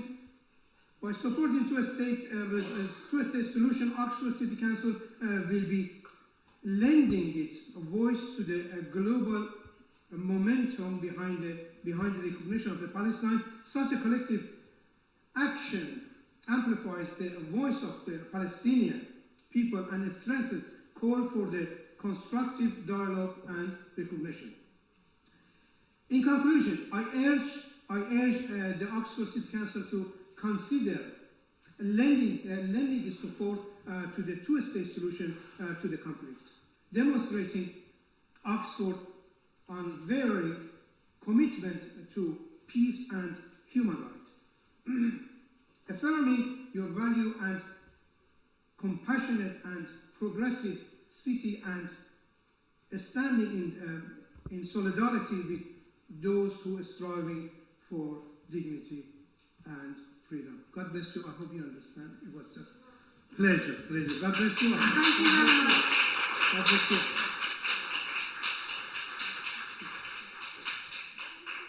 Thank you for your address. Please stay in the chamber for a response from Councillor Brown. Thank you very much for your address, Dr. Ramsey. And although I would say this is mainly really a matter for the United Nations and the UK government rather than Oxford City Council, I think I can speak on behalf of us all in this chamber in saying that councillors would also support a two-state solution for Israel and Palestine. So thank you very much for your address today. Thank you, God bless. Thank you. Our next address is from Danny Yee. Welcome, you have 5 minutes to make your address. Outside my front door is a stretch of on-street parking which can, if everyone parks carefully, just fit 4 small cars. But even one large car reduces its capacity to 3. Those of you who drive may have experienced finding a space in a car parking lot, only for there to be wide vehicles on either side, coming right up to the dividing line, making the space impossible to use. And car parks that might once have had 100 spaces may now only have 80 because they have to cater for larger cars. So charging larger cars for parking would be justified simply on fairness grounds. Larger vehicles, however, also create a whole range of community harms.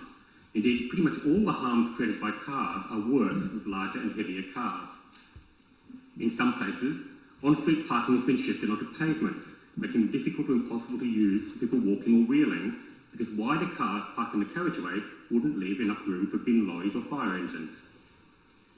A child is 8 times more likely to die in a collision with an SUV than with an ordinary car, because they go under the SUV instead of onto the bonnet of the car. And because larger vehicles have poor visibility, they're more likely to hit people in the first place, especially when reversing. Larger vehicles also contribute to road danger indirectly, even when parked or stationary, because they block visibility, raising the risk of collisions between other people, walking, wheeling, cycling or driving. Heavier vehicles cause more road damage than lighter ones, both to the carriageway and to pavements. Some analyses suggest that the heaviest SUVs may do 20 times as much damage as a typical car. Particulate air pollution comes largely from tyre wear, road dust resuspension and brake wear. That means that it is not solved by electrification, but also that larger vehicles create more of it. There's no safe level of particulate air pollution. World Health Organization guidelines are now 20% of the UK legal limits. Finally, larger vehicles burn more fuel and emit more carbon dioxide. All the decarbonisation gains achieved by vehicle electrification have been undone by increasing vehicle size. So we need to discourage the ownership and use of larger vehicles, especially in urban areas such as Oxford, with large numbers of people walking and cycling and breathing the air. Increased parking charges would be a small but direct deterrent, but would also, if accompanied by a suitable explanatory campaign, help change people's attitudes and car purchasing decisions. This is also a matter of social equity. If you take the zero emission zone as proposed, for example, it is progressive because the poorest residents of Oxford are most likely to depend on walking, cycling and buses. But it is regressive insofar as poorer drivers are less likely to have electric vehicles and more likely to have older vehicles with dirtier engines. In contrast, car weight correlates strongly with car price, so a weight-based component makes something like the ZEZ more progressive, as well as inhibiting those vehicles which contribute most to particulate pollution and road danger. Many other local authorities have emissions-based charging, and a few have size or weight-based charging. Oxford and Oxfordshire should follow them. Please support this motion.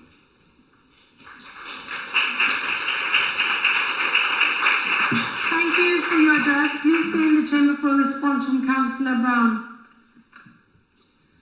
Thank you very much, Danny. I'm not sure whether or not we'll reach this motion tonight.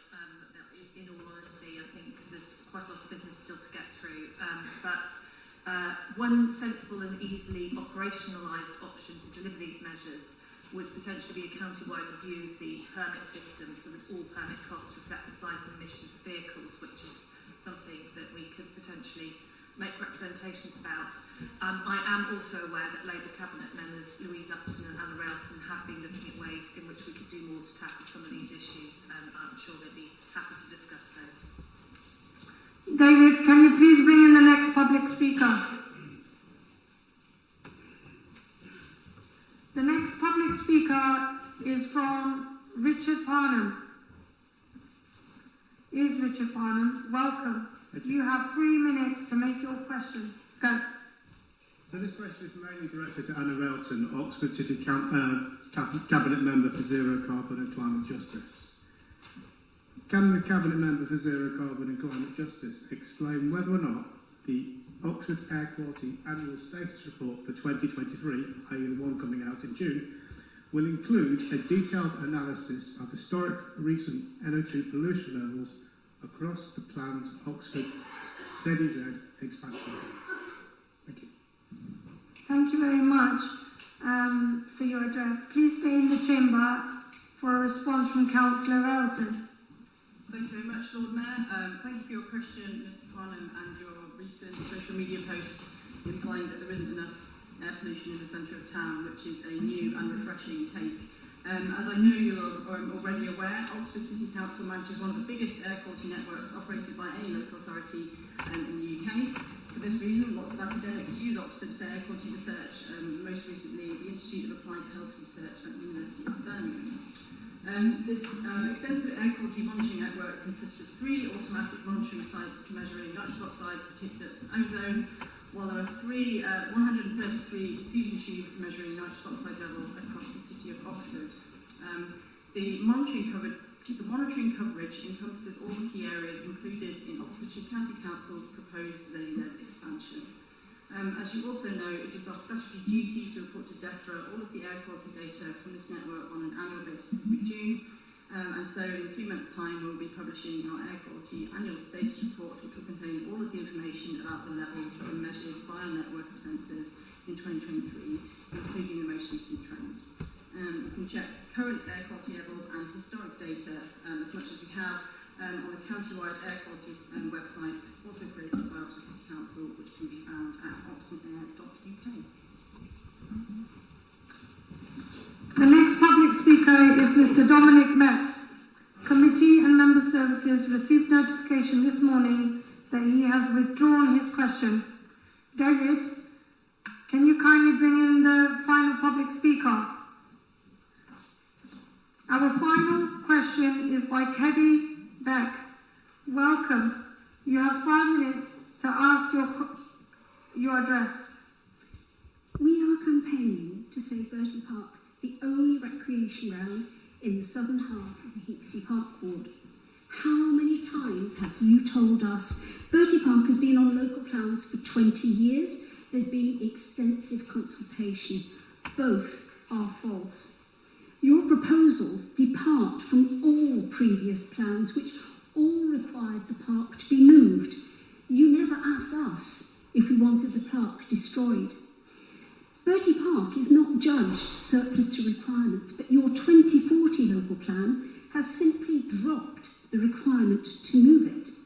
It says the park is suitable for residential housing because there is potential to replace the function of the site partially within the site and partially elsewhere in the local area. It says there should be a playground of some sort within the new development. The multi-use games area could become an alternative type of facility, or maybe you could increase the capacity of the small kickabout area on Fox Crescent. The recreation ground itself isn't mentioned. Your current concentration on local bylaws shows that Bertie will disappear from the map. In compensation, you will improve access to what you now call the Cold Harbour Nature Area. No one is concerned about access. Parents don't allow kids to go there alone because it's scary. There is no natural surveillance, and you've never any idea who or what you will find there. Thames Valley Police have said it's not safe for unaccompanied children. We are not NIMBYs. If you wanted to build housing there, few would object, but we do object to you building on our recreation ground. Government guidance states that recreational space should only be built on if the loss resulting from the proposed development is replaced by equivalent or better provision in terms of quantity and quality in a suitable location. Our research shows that our community is of the overwhelming opinion that this would not be the case. You have no intention of complying with government guidance, yet you insist that new facilities will meet the needs of existing and future users. After you have granted planning permission, you will ask us whether the fence posts should be blue or red, or whether we want swings or roundabouts. When Bertie Park has gone, you'll say there's been extensive consultation and we are meeting the community's needs. We all know that Oxford is a housing catastrophe. 3,000 people on the housing list. Most ordinary working people cannot afford to live here. You say that building on our 1.7-acre park will transform the lives of 31 families. Don't we want somewhere for our children to live? Meanwhile, on the North Oxford development, you have different priorities. The 64-acre site will provide 1 million square feet of labs and workspaces, 4,500 jobs, 3 public parks, but only 480 homes. This will supercharge the housing crisis. Advertised as a model of sustainable living, few working people will afford to live there. If this site was used for housing, you could build 1,237 homes. In this part of Oxford, our part of Oxford, you intend to build an additional 230 homes. UK children are getting less exercise than ever, but you want to destroy the only park we've got. Hicksey Park is over 1 kilometre away. For residents of your new development on Redbridge Meadow, it will be even further. Will you use the 3 parks in North Oxford for social housing too? It is clearly one rule for them and another rule for us. What makes this worse is that you are keeping us in the dark. Last time you gave us notice that Bertie Park would be discussed at Cabinet, we leafleted our area to let everyone know. Many were disappointed when it was dropped from the agenda at the last minute. So now you keep quiet. We've signed up for alerts. Each month we wait for Cabinet and Planning Committee agendas to appear. Appropriation of Bertie Park has been on 3 forward pounds. The latest said you'll decide in June. But we know you could cancel again. You're having us on. We are Oxford residents. If you are determined to build on our only community facility, the least that you could do is to keep us informed. Thank you very much.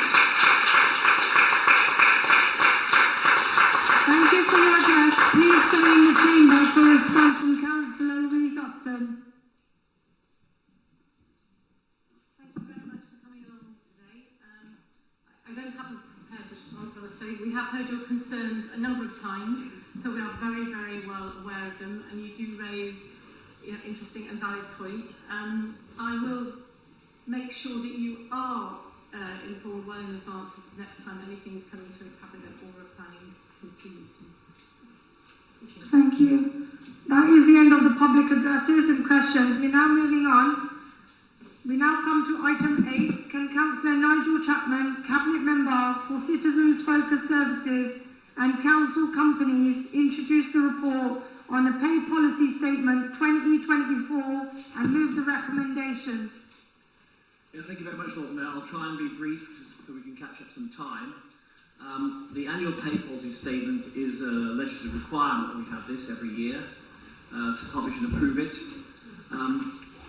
It looks ahead to 24/5, and I'm glad to say at the heart of this particular version is the details of a very successful negotiation that the Council's had with its employees and trade unions for 24-25 year and 25/6. And I want to say a public thank you to our trade union colleagues for the way that was conducted, and all our staff for the way they have very responsibly taken into account the financial position which the Council faces. It is a testament, I think, to the good relationship we have with both Unite and Unison, who we were able to get to the satisfactory conclusion. The report has details of that particular pay deal. It also has details about work that is going on about pay and grading, which is a separate matter which we brought back to this Council in due course. So I commend it to you, and I hope you'll support it. Thank you. Can we have a seconder? Councillor Susan Brown. Are there any other speakers for this item? Councillor Chapman, would you like to sum up? In the light of the fact there's been no reaction, I think I've had my say. Thank you. I will put the decision to the vote. Please can I request that members keep their hands raised until I indicate otherwise. Those in favour? Those against? Any abstentions? Thank you. The recommendations have been approved. We now come to questions to the Cabinet minutes. May I remind members that there is a time limit of 15 minutes for this item. Do members have any questions for the minutes held on the 7th of February 2024? No? Okay. Are there any other speakers for this item? Do members have any questions for the minutes held on the 13th of March 2024? Councillor Chris Merton, and I see Councillor Lucy Pegg. Thank you, Lord Mayor. Concerning the BMW item, so multinational giants like BMW have a really large level of power over the city. If they were to choose to leave, they have the ability to do really significant damage to our economy, to employment and to people's lives.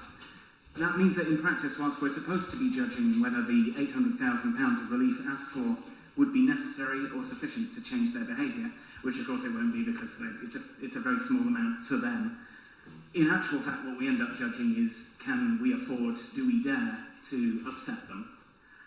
Given that that puts politicians in a really untenable position, doesn't that suggest putting decision-making about matters like this at arm's length, for example, in the hands of a neutral expert panel?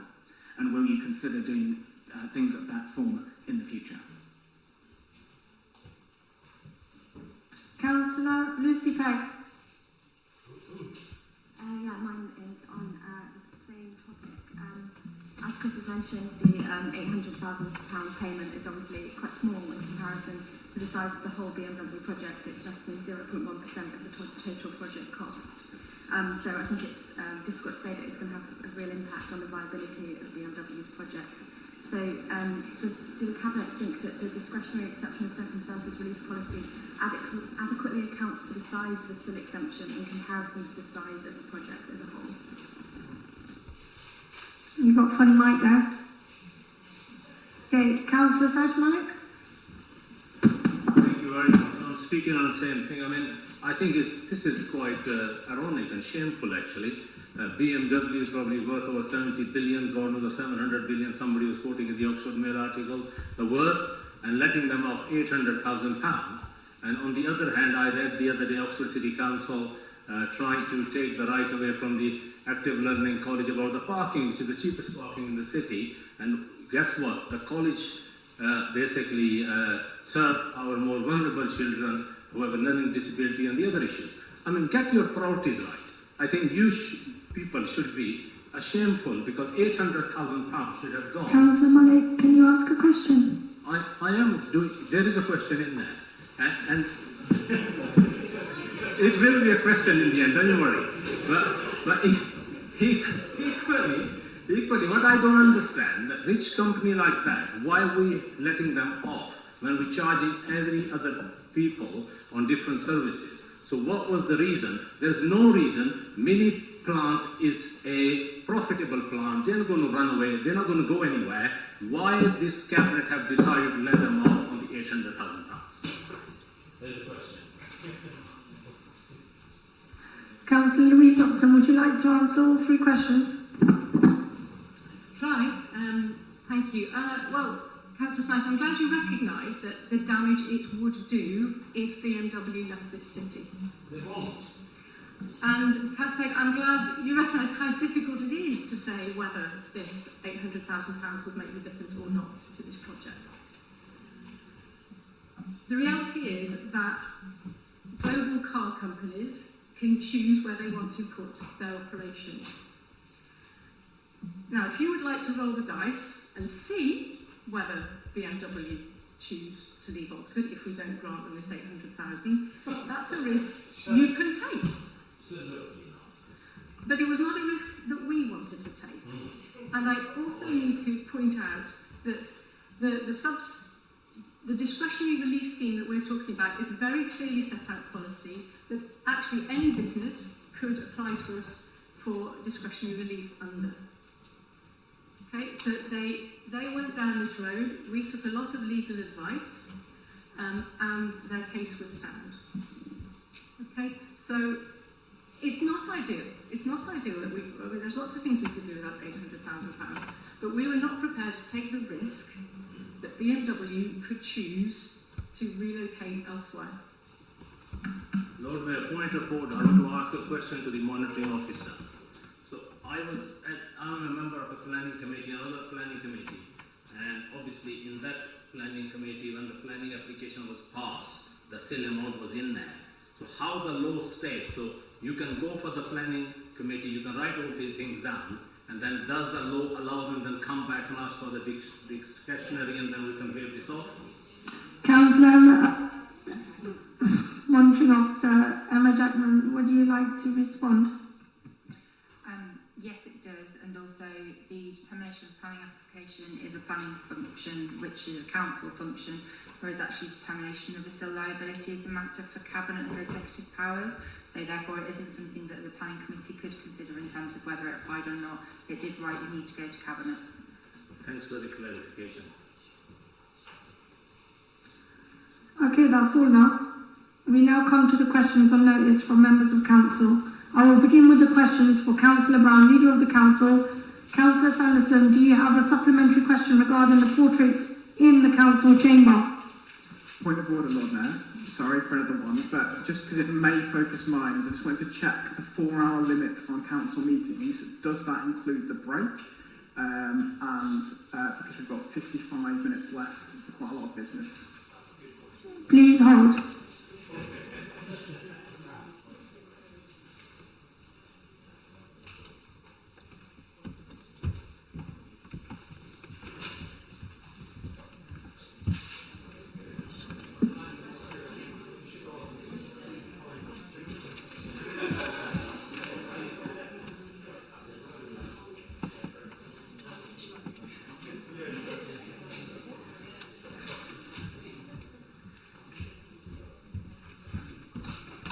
if it's helpful, you're looking at point 11.6. We're just checking if it references it.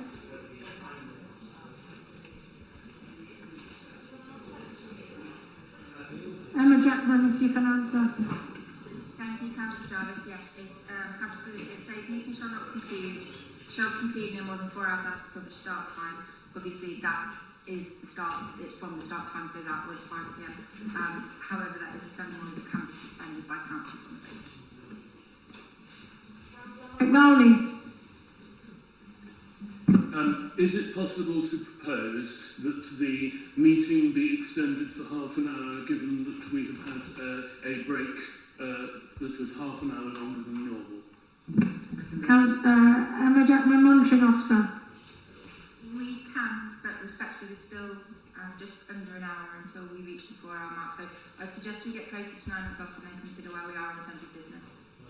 Okay, I'm pressing on now. We now come to the questions on notice for members of council. I will begin with the questions for Councillor Brown, Leader of the Council. Councillor Sanderson, do you have a supplementary question regarding the portraits in the council chamber? Yes, I do. My question is that I understand that Elise Benjamin is seen by the Jewish community as the first female Jewish Lord Mayor, but we probably won't get anywhere arguing the fine points of identity and heritage across the council floor. I'm glad to hear you'll be putting together a process for a future refresh, and can you please confirm that you will aim to bring this about in the next civic year? Yeah, I do think it would be a really good idea not to be challenging people's views of their own heritage across the council chamber. But yes, I am happy to confirm that we would be happy to come up with a formula that we can agree other portraitures. I'm really grateful to Catherine for all the work that she's done, and indeed to Susanna to all the work that she did previously in trying to get greater representation in this city council. But clearly there is more work to be done, and we would like to see some more, and I'm really happy to continue the cross-party working that we've had on this. Councillor Smoton, do you have a supplementary to your question regarding the scrutiny of the communities team and ODS? Yes, thank you, Lord Mayor. If I can find the relevant bit. Yes. Will you ensure that scrutiny is engaged specifically at the options stage and not just at the final recommendations? I'm sure that we will be continuing to talk to scrutiny right the way through the process. Councillor Ross-Smith, do you have a supplementary regarding the fair trade? Yes, I do, Lord Mayor. Thank you. Thank you for your reply. I look forward to knowing when the new fair trade champion is appointed.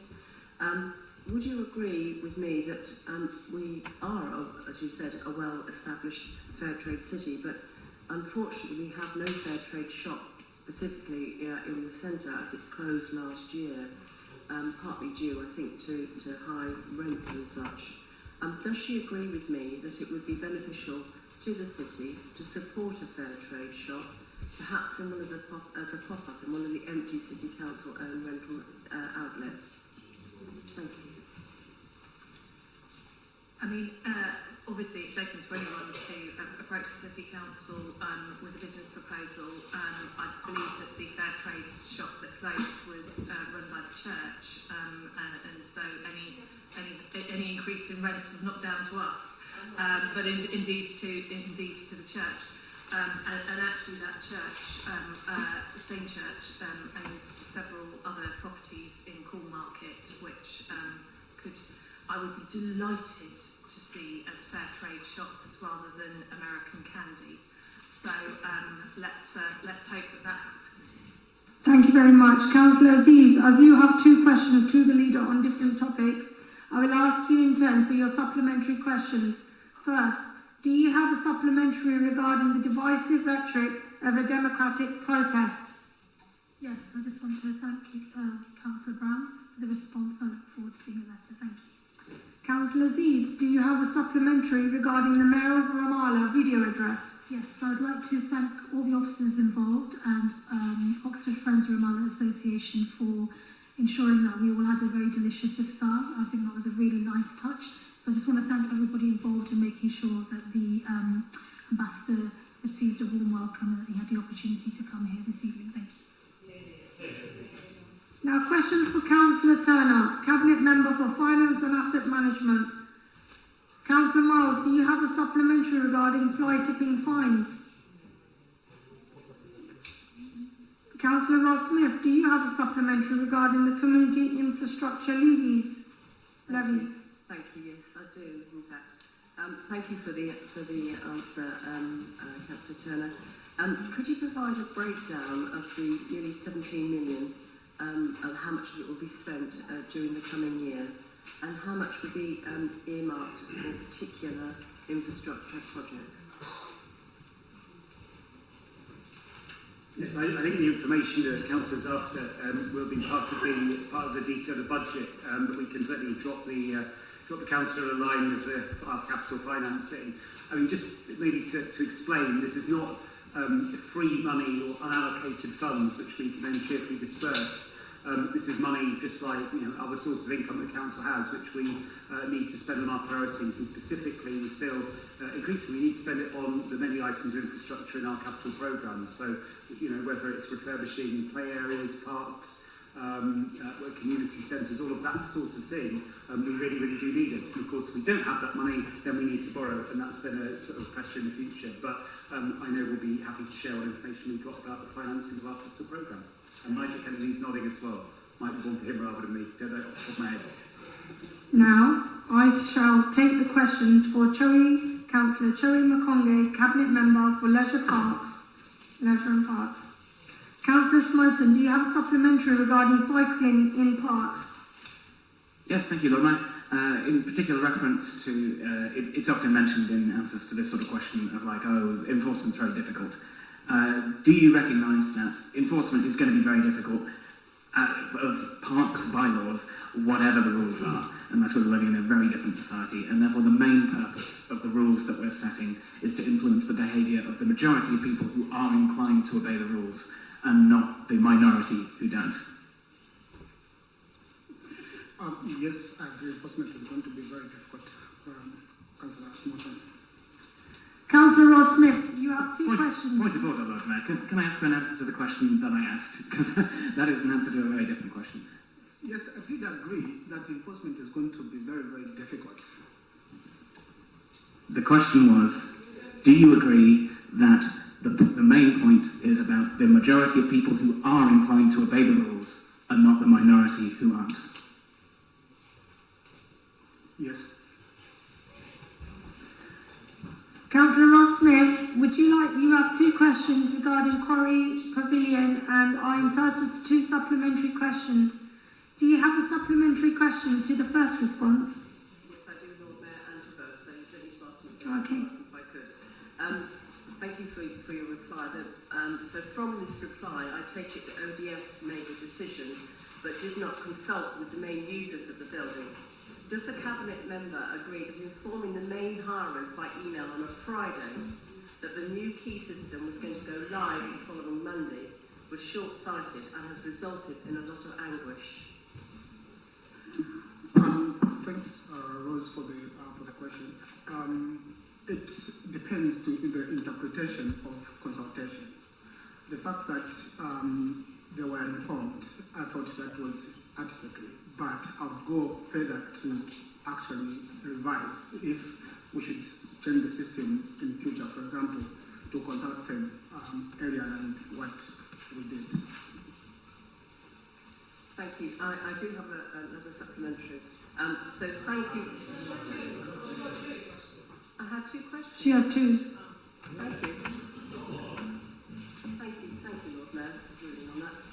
Yeah, the two questions were put together in the same box. If you look, there's lots of answers to that. Right.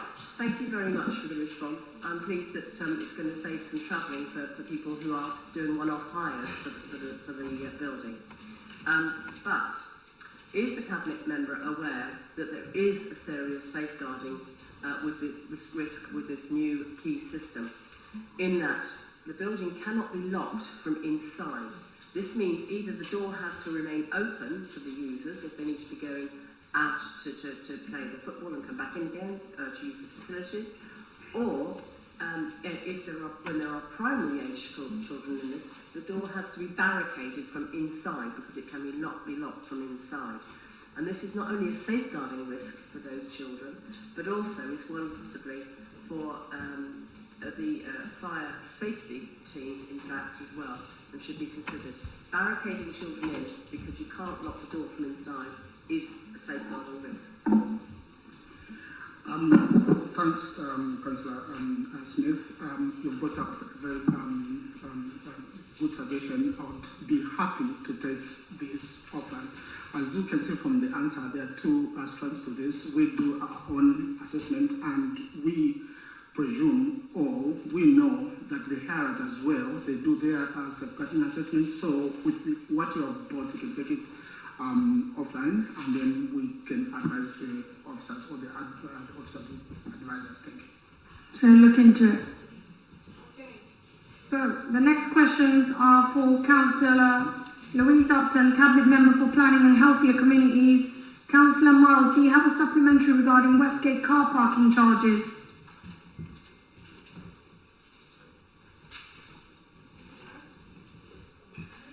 Councillor Smoton, do you have a supplementary question regarding e-scooters on off-road cycleways? Yes. Do you agree with the general principle that pedal cycles and the Voi e-scooters ought, wherever possible, to be treated alike?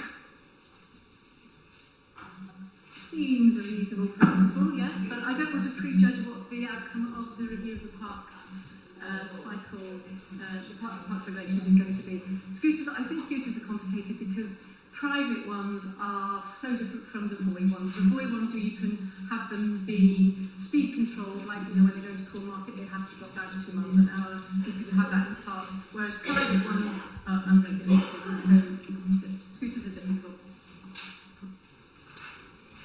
Is it possible if all people, councillors, members, move their phone away from the mic? Councillor Jarvis, do you have a supplementary regarding interim local centres? No, no. Councillor Muddyman, you have 8 questions for the Cabinet Member, and I will ask you for your supplementary questions in turn. Firstly, do you have a supplementary regarding Grampont Nature Reserve? No, Lord Mayor. Councillor Muddyman, you have 4 questions regarding felling trees on Grampont Nature Reserve and are entitled to 4 supplementary questions. Do you have a supplementary question regarding the first response? No, my first one is on number 6. Can I ask that one? Yeah. So, I understand the 8.6 million grant funding from the Grace deal for the proposed new bridge is conditional on the project being completed by March 2025. Can you tell me what happens if it's not completed? What happens to the money? I can't tell you what happens to the money. I guess we are very, very focused on it being finished in time. I don't know what the situation would be. I presume if it was half built, they couldn't take it back. But that would be a problem for the county, really, as the money is coming from them. I refer you to my honourable friend.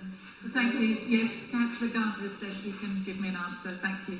On number 8, can you tell me on what basis did the council advisors reach the decision that a licence was unnecessary to fell the trees, bearing in mind that the quantity of trees the council was planning to fell was about 3 times the legal amount allowed? I have no idea where you got that number from. Our arboriculturists assessed them, ODS assessed them, and was clear that we would not need a licence to fell them. I'm sorry, I just don't recognise that number that we have. Councillor Muddyman, you have 3 questions regarding Oxford's River Bridge and are entitled to 3 supplementary questions.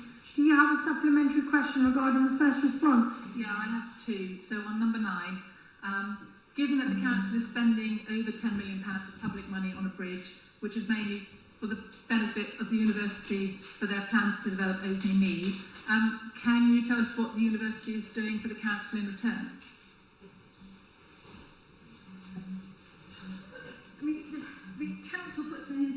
infrastructure for all sorts of reasons and institutions and residents and for making movement around the city better.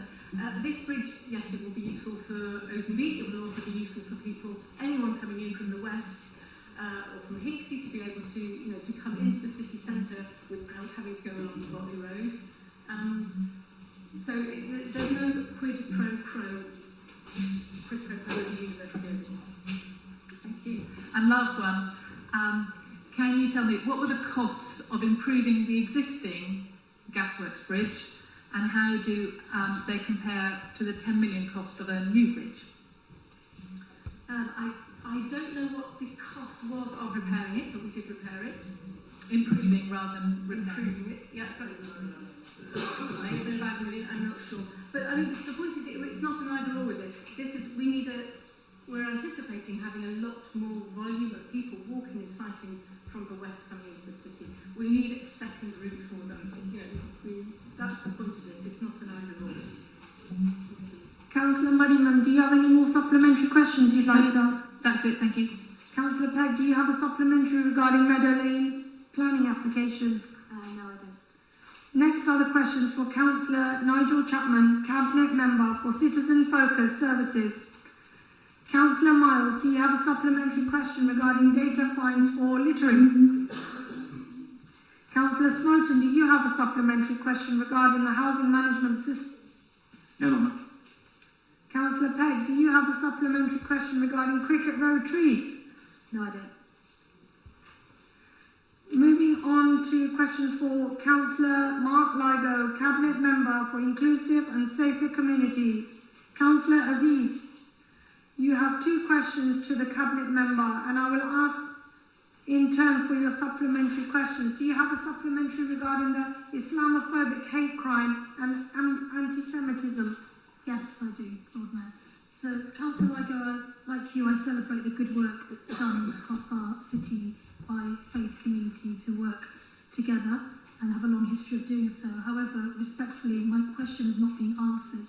I'm asking about what the council is going to do in relation to an unprecedented rise in Islamophobic hate crime since October the 7th. The vast majority of cases are impacting Muslim women who look like myself and the Lord Mayor, specifically women who wear the hijab and other items of clothing that identify us as Muslim. So obviously I appreciate this is not a task just for the council.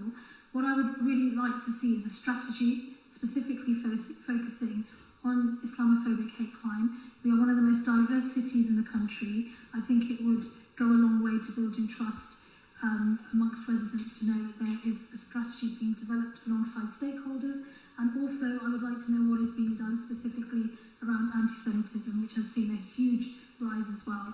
And we must make sure that we speak loudly to unite communities and drown out those voices that try to divide us. Thank you. Very good. Councillor Aziz, do you have... Yes, please, Lord. Sorry, Councillor Ligo, if you can kindly respond. Thank you very much for the question and the supplementary. I thought some of the questions have been answered. Not been pedantic or anything. As you're aware, there is good partnership work within the community, but I do understand that more has to be done. I'm going to pick my words very carefully, and I'm going to make sure that I reply within the next 5 working days, because I need to speak to various people within the community and making sure what we do is not raising expectations, but doing the right thing going forward and doing it in a meaningful way. Thank you very much. Councillor Shaista Aziz, do you have a supplementary regarding making knife crime a public health issue? Yes, I do, Lord Mayor. So sadly, since I submitted this question, there's been another stabbing in Oxford. This is the 3rd stabbing in 3 weeks. One in Barton, one in Littlemore, and now one in East Oxford. So again, I appreciate the response from the police, the latest incident in particular, and I understand that there is a lot of concern across the city in relation to knife crime. I've specifically mentioned Councillor Jabunala Hartley in my question, so I'm really calling for Councillor Mark Ligo to have a conversation with Councillor Jabunala Hartley, who has extensive experience of working on the issue of knife crime, particularly with working with young men with lived experience of this as well. And I think it's really important that we really find new voices to listen to and to speak with, especially those young people who are being impacted. Completely agree, and I'm more than happy to speak to you. What I will say at the moment, I have had several conversations over the last couple of months, and some with the PCC when I've been over in Aylesbury. I have asked specifically in Oxford if we could have sort of live crime summits. We have to be careful as well the way we word things and frame things. Oxford is a safe city, and will continue to be a safe city. It is really unfortunate with the three cases. They are isolated incidents, and they were known to each other as well. So I want to say that as much as there are various people who contact me who are very anxious and concerned, and they keep reading, you know, the headline news about what's going out on social media, not always having all the facts and everything else as well. Before these three incidents, I asked for a live summit, and I've raised this. I've also raised this with the leader of the council, and Richard Adams, and Bruce Riddell, the superintendent. Again, if we're going to do it, let's make sure it's going to be meaningful, and it has that positive ripple effect, and make sure it has those outcomes, what we want to achieve as well. So again, it's working with teams in our youth ambition. I don't want it to be political. I want to be led by the lived experience and by the young people of Oxford. So again, so I want to make sure that we've got the right people around the table, looking at what it means and what we do as well. So. Okay, I noticed Councillor Jabunala Hartley put a hand up, but just to reiterate, these are questions to Cabinet members. No provision for any other member to comment on, but I'm sure Councillor Mark Liger will be happy to speak to you. Thank you, Lord Mayor. I just wanted to... So, we can't speak, sorry.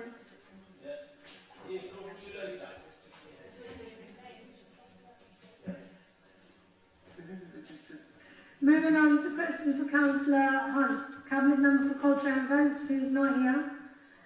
Councillor Miles, you have two questions to the Cabinet Member, and I will ask you in turn for your supplementary questions. Do you have a supplementary regarding museum entry fee for non-residents? No.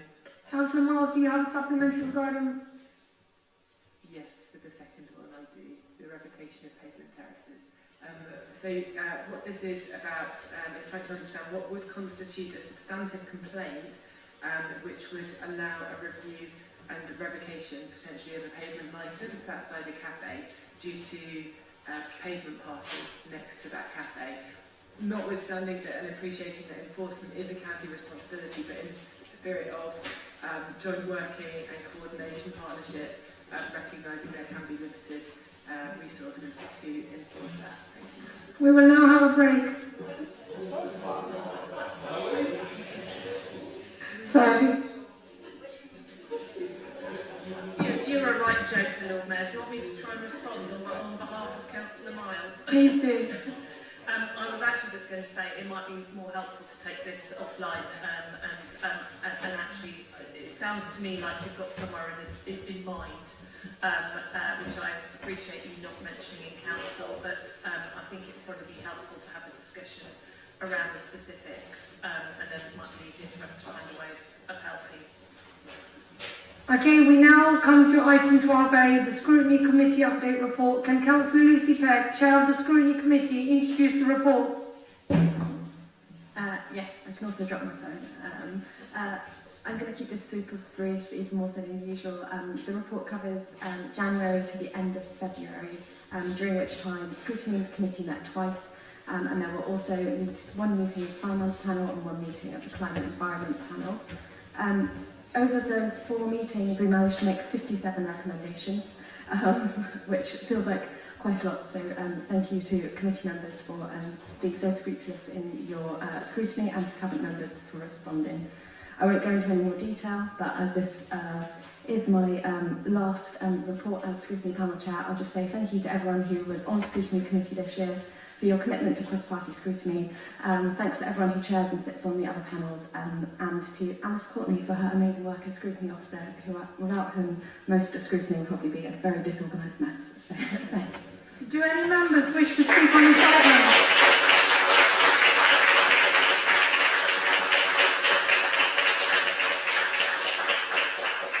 Do any other members wish to speak on this item? Members, can we note the report? Thank you. The report has been noted.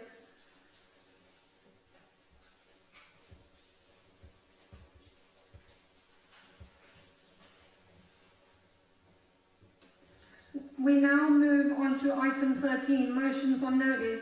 Please note that this item has a time limit of 60 minutes.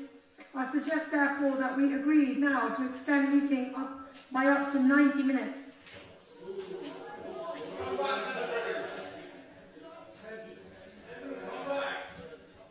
I did say up to.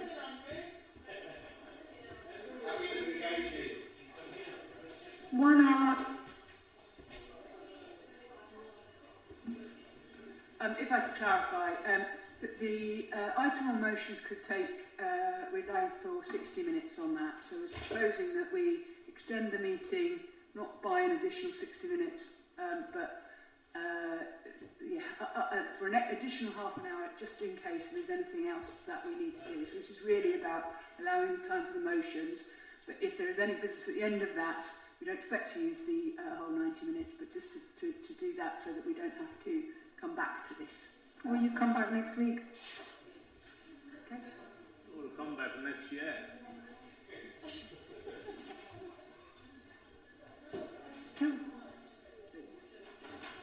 Can I have a seconder, please? Councillor Saif Malik, are you seconding that? I'm seconding half an hour, yeah. Okay, So that will take you 1 hour for whole motions, basically. That's what I'm that's right. Yeah. Up to an hour. I got a thumbs up from Councillor Saif Malik. Hands up. Could somebody say the absolute end time that they're thinking about? Are you saying extend until 9:30? 9:30 at least. Okay, thank you. Apologies, what we're saying is it's 8:30. The motions will take us till 9:30. There may be one or two things we have to do after that, which won't take us very long. We're just trying to so can we say 8:40? Sorry, 9:40. At least. Yeah. Yeah, agreed. Okay.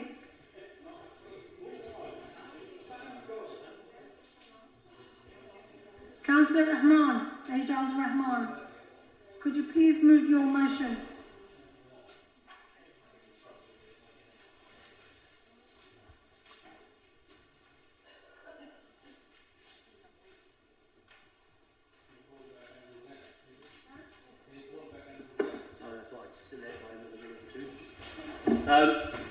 Well, I think all the stuff that we had today with the speakers and everything, and the emails that me and Chancellor received, and for pro and against, sort of just serves as a point of the motion that it's been very divisive for the whole city, especially in Stocksford.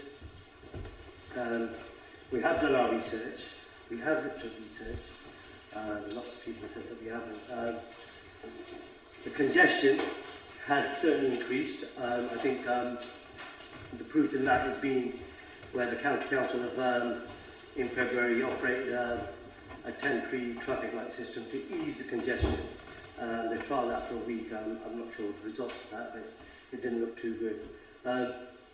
Going on from that, local businesses, 80% against them. You know, at the moment, because of Oxford, County Road's goodwill, Oxford traders and people who are willing to still come to County Road because they think it's a good opportunity for them. But there has been lots of businesses that started and then gone down. I know that earlier on we had a speaker say that that wasn't the case, but actually that is the case. There is many businesses that started and failed, but because of the popularity of County Road, there's more people still willing to take a chance. We've had many County Road businesses oppose it. Not many that support it at all. And lots of stuff, as people said on there, is there's lots of benefits for city roads that have had the LTNs. You know, for each road that has a benefit, there's one that has suffered immensely. For Dooney Road, you've got Moral Avenue. For Pleasant Road, you have Holloway. And the impact's been severe on those roads. You know, it's not as if residents don't live on these boundary roads, that people call them. They're not boundary roads, they're just normal roads. People live there. County Road has more residents than Divinity Road ever had and ever will have. Do you know why? Because it's a bigger road. So don't nobody can say that Divinity Road is a beneficial over, so it's good. County Road is a business road. It's not. Residents live on that road. Unless you can find houses for them, which we can't because we have a problem with housing, right? You can't say that. At the same time, you've just let you've just let £800,000 go to BMW, and guess what they make? Cars. So it's a contradiction in what you're trying to do. And I'm really sorry. And I was elected on a manifesto of trying the LTNs, trying the LTNs, and I stand by that. But in my opinion, they failed. And once they failed, we should be big enough, broad enough, and strong enough to say, you know what, this has failed, and we should take it from there. And the duty is upon us, as elected members, to find solutions, not to be stubborn with one solution, and even if it doesn't work, just carry on with it. Going along from there, we suggested that congestion has taken all this time to get here. It's not happened overnight. The lady earlier on quoted 2013, 2014. You know, if we had free bus passes, if the county was serious about changing people's mindset about travelling. Okay, I'll just wrap up, sorry. Okay, just the last point I'll quickly make. I will have time to speak at the end. 34% of car ownership is in East Oxford. 68%. Please, can we stop now? Okay. I thought we could support the motion, be strong enough, be brave enough. It's not good enough to say that it's the county that are going to deal with this. We talk about, that's just a lazy argument. We talk about national government issues all the time.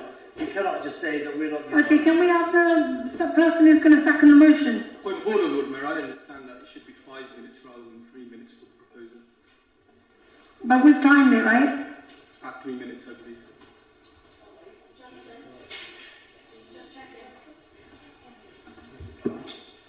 Can I carry on with that?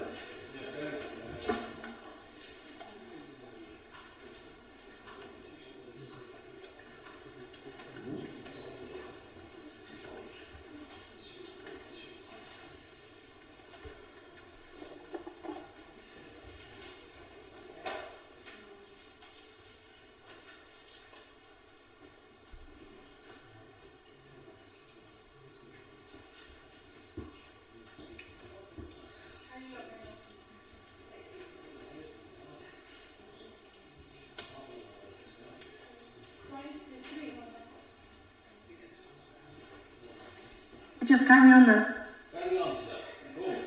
Right, okay, so I'll probably blab it on at the end, I don't know what I said. Right, I'll go back to school children on buses. Right, today's buses, today's children even, will go on the buses, and do you know what, tomorrow, even without any research, they'll become the adults of this city. And when they become adults... Apologies, I've just confirmed it is 3 minutes.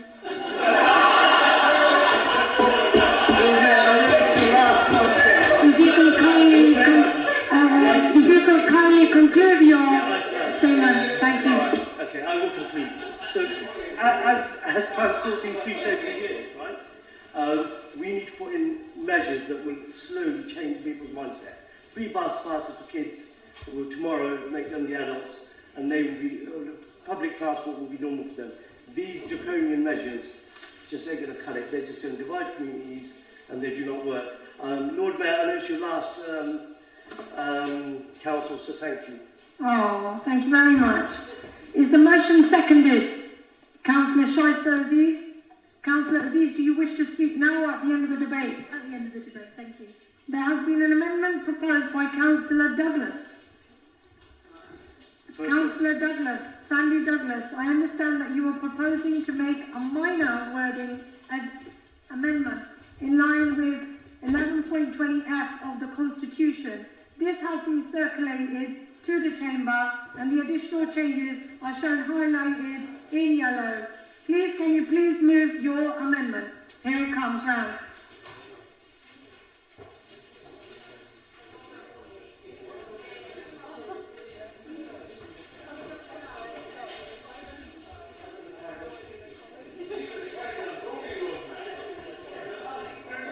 So we are nearly bringing all the papers round.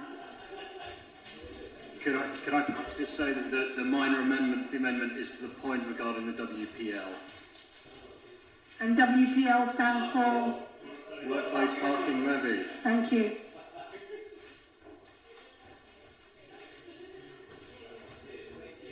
Can I get one as well, please?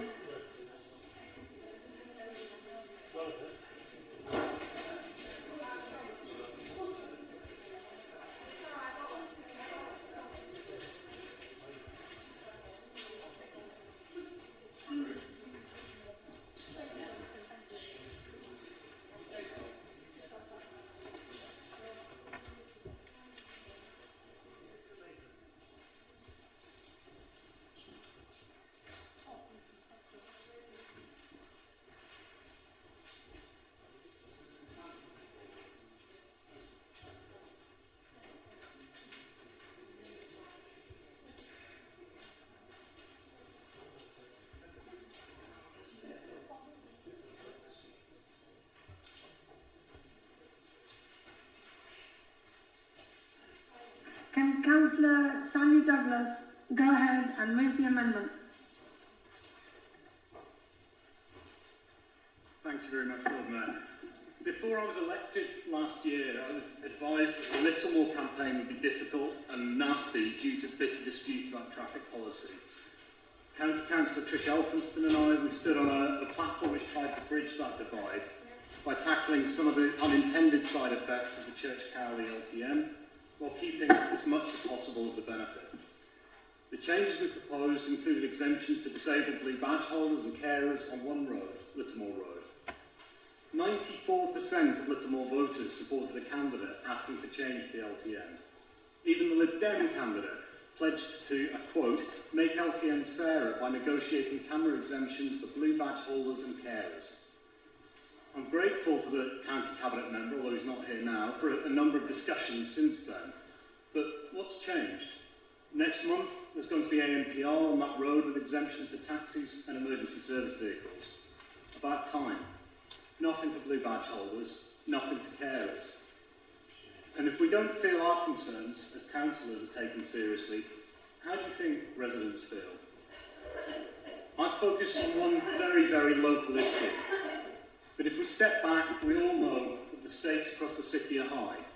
Road safety, health, climate, all of them are critical. Congestion and poor public transport impose a regressive tax on residents' time, especially those living in less well-off outer parts of the city who can least afford it.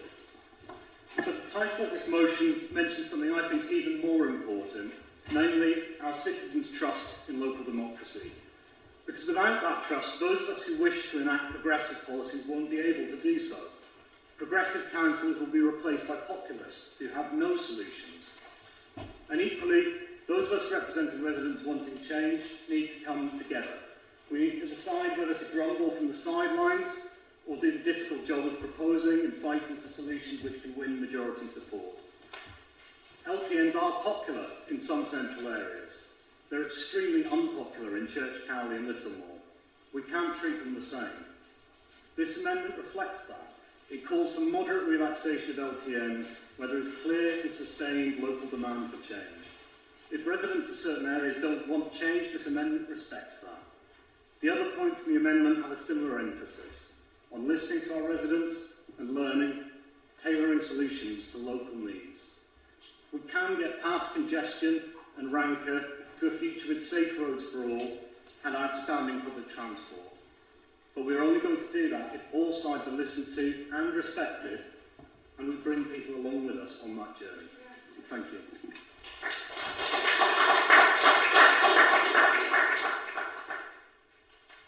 Thank you very much.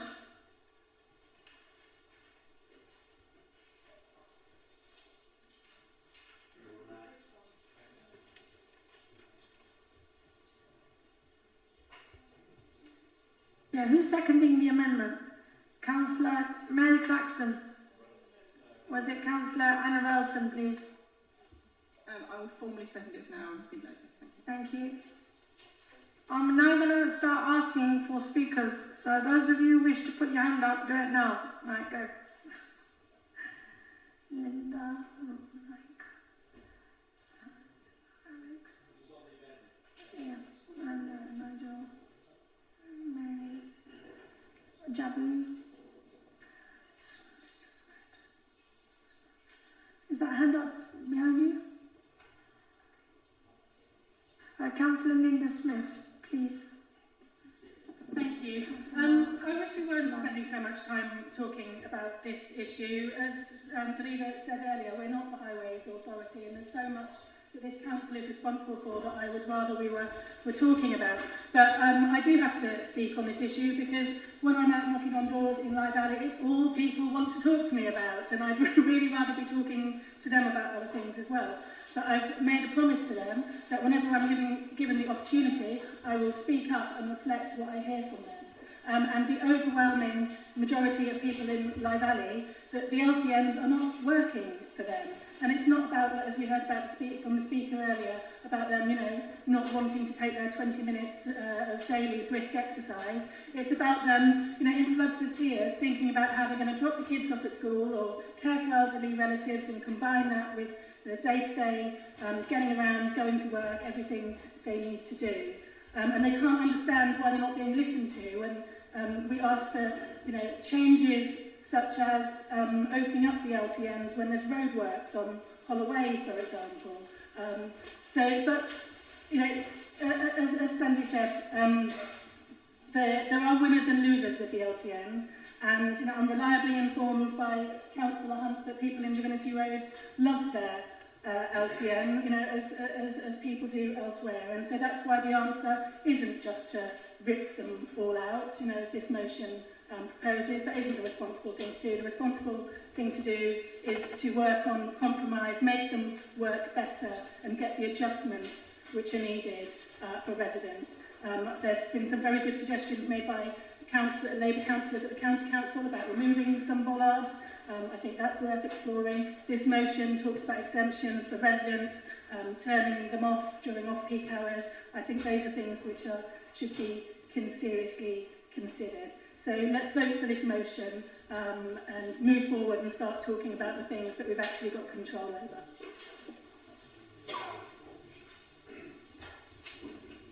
Councillor Mike Riley, please. Thank you, Lord Mayor. Given that this council doesn't have the power to make policy on this issue, what we can do, and what I believe this amendment does, is find ways of bringing people together rather than identifying what divides Oxford people, and in making sure that the voices of all our communities with often diverse and conflicting opinions and interests are strongly heard by the Highways Authority as the decision maker. Now, I think in the real world we all know that the need for traffic reduction and the need to reduce congestion, the need to reduce pollution is not going to go away in Oxford. I also don't think there's anybody in this chamber who would disagree that the way that LTNs and the proposed traffic filters have been introduced has left a good deal lacking in terms of consultation and in terms of implementation.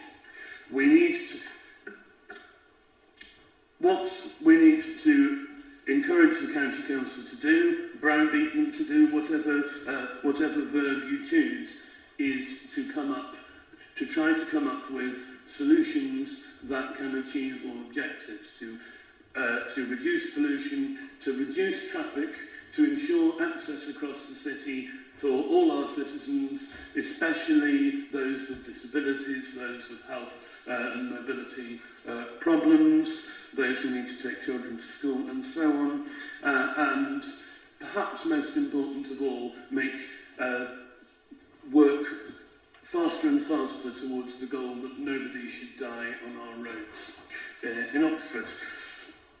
I think that this amendment does this. It asks for quite a comprehensive reconsideration of what has been a botched implementation of a well-intentioned idea. I believe that it's not too late to fix the situation. We can, if we work together, if the County Council play its ball, which I know Labour councillors on the County Council are working towards, we can come up with solutions that are good for all of the people of this city and do not set people who use different modes of transport against one another. So with that, I commend the amendment. Councillor Saj Malik. Thank you, Lord Mayor. Earlier it was saying this stuff was brought by the Tories, but it was the Labour who done the grubby back deal with the Tories.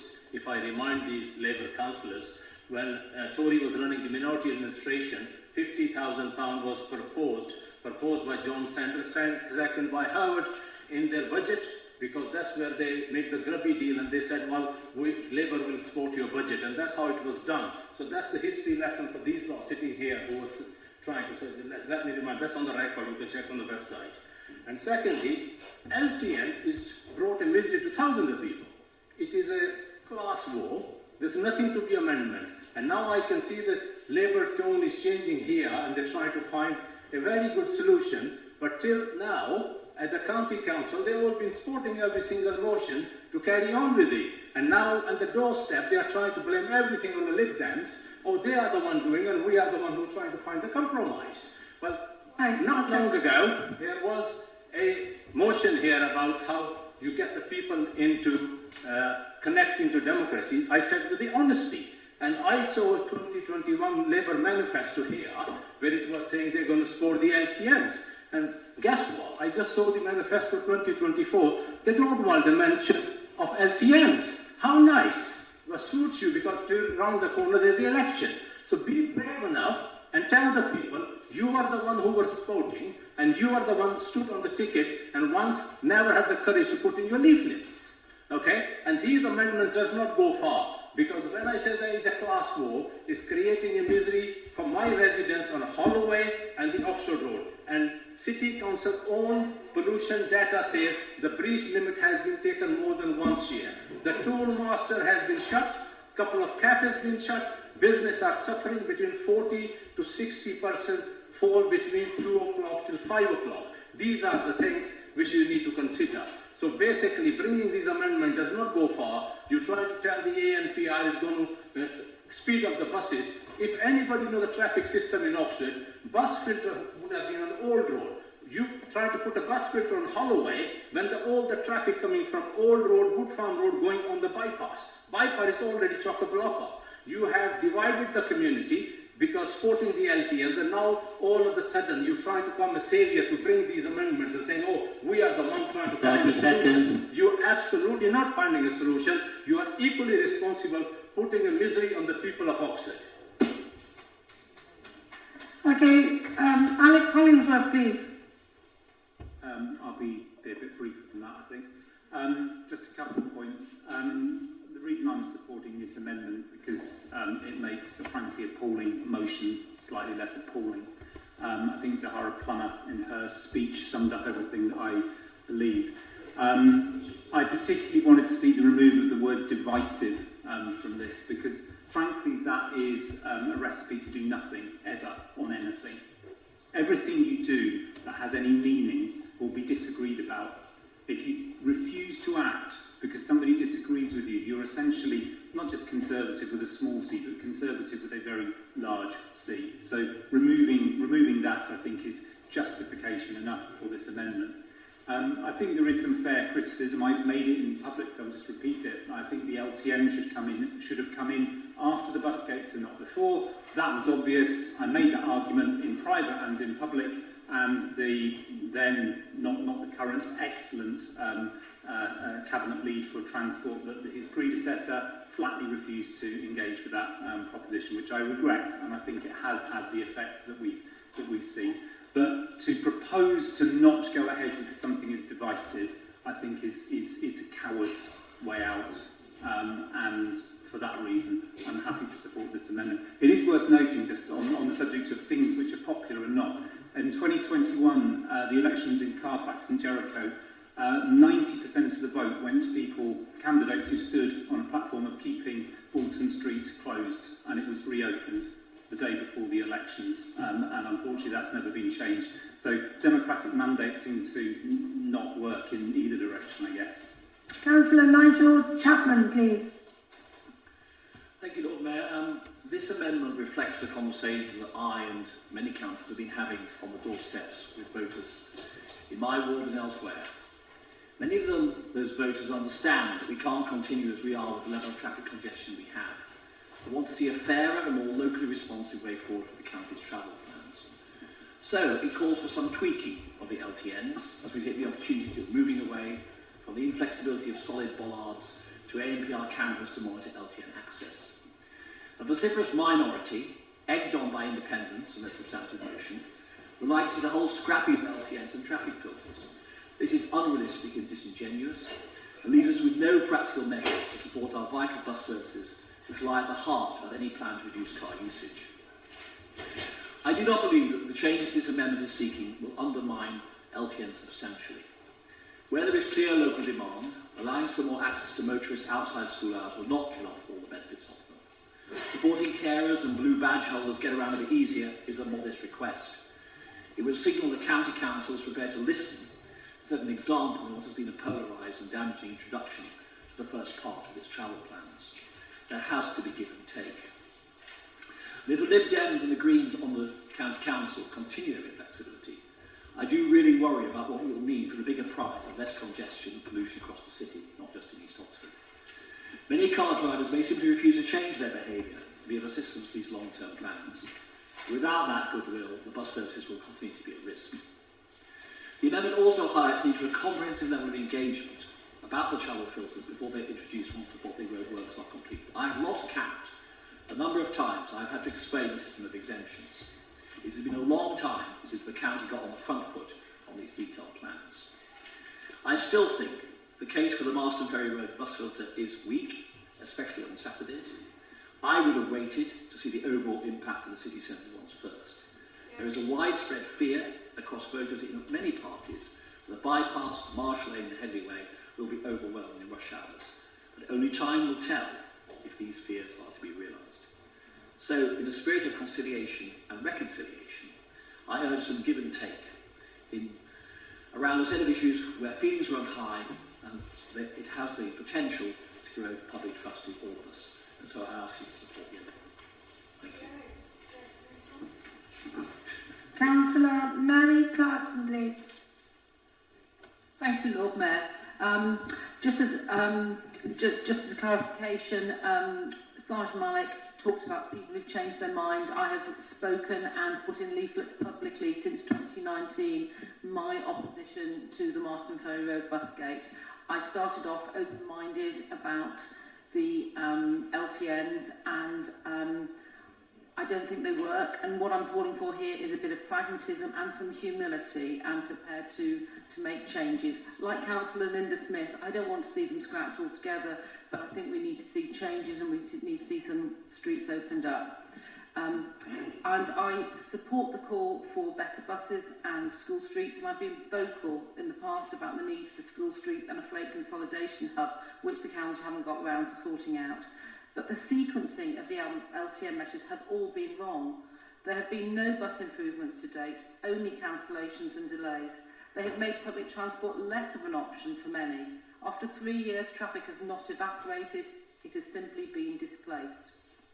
The LTNs have made cycling from Headington and Marston more dangerous because of the increased traffic on Headington Hill, Marston Road and St Clements, with cycle lanes regularly blocked by vehicles trying to cross junctions.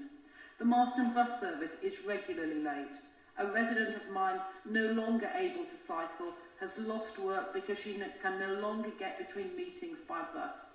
Elderly residents are having to pay twice as much in taxi fares to get to medical appointments.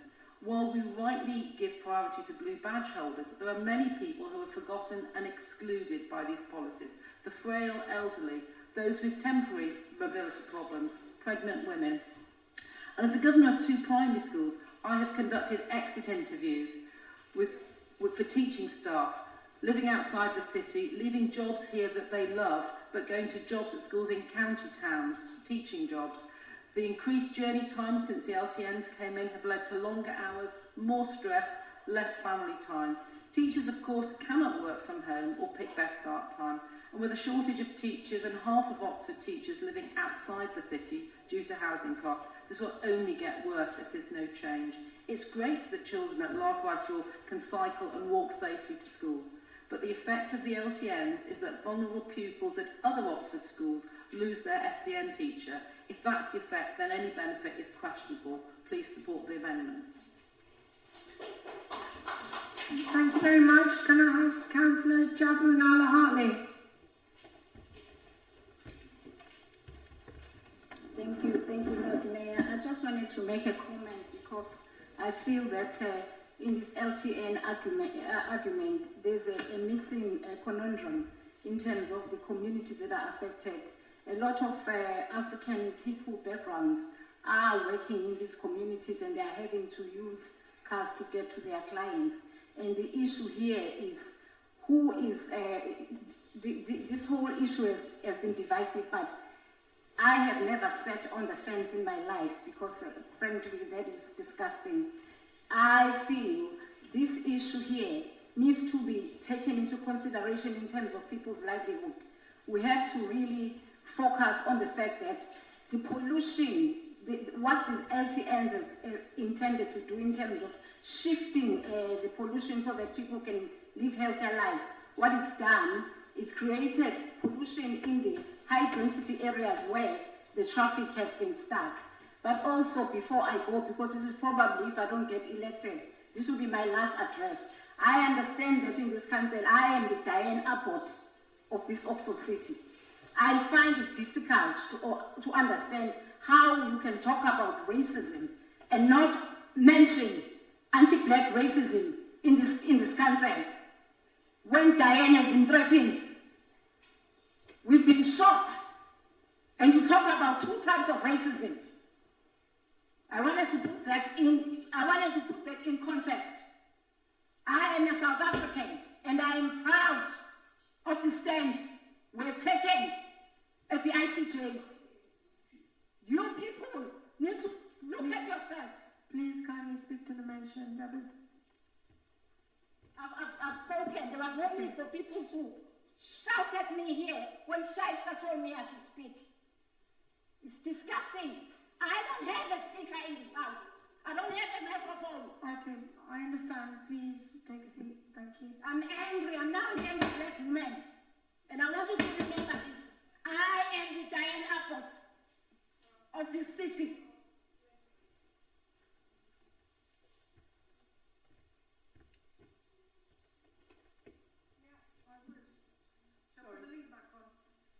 Thank you. The Lord Mayor's just asked me to update on where we are. We've got 8 members wanting to speak on the amendment. 9, 10. If everybody takes 3 minutes, that means we will have 6 minutes after we've debated the amendment and we'll run out of time to debate the actual motion.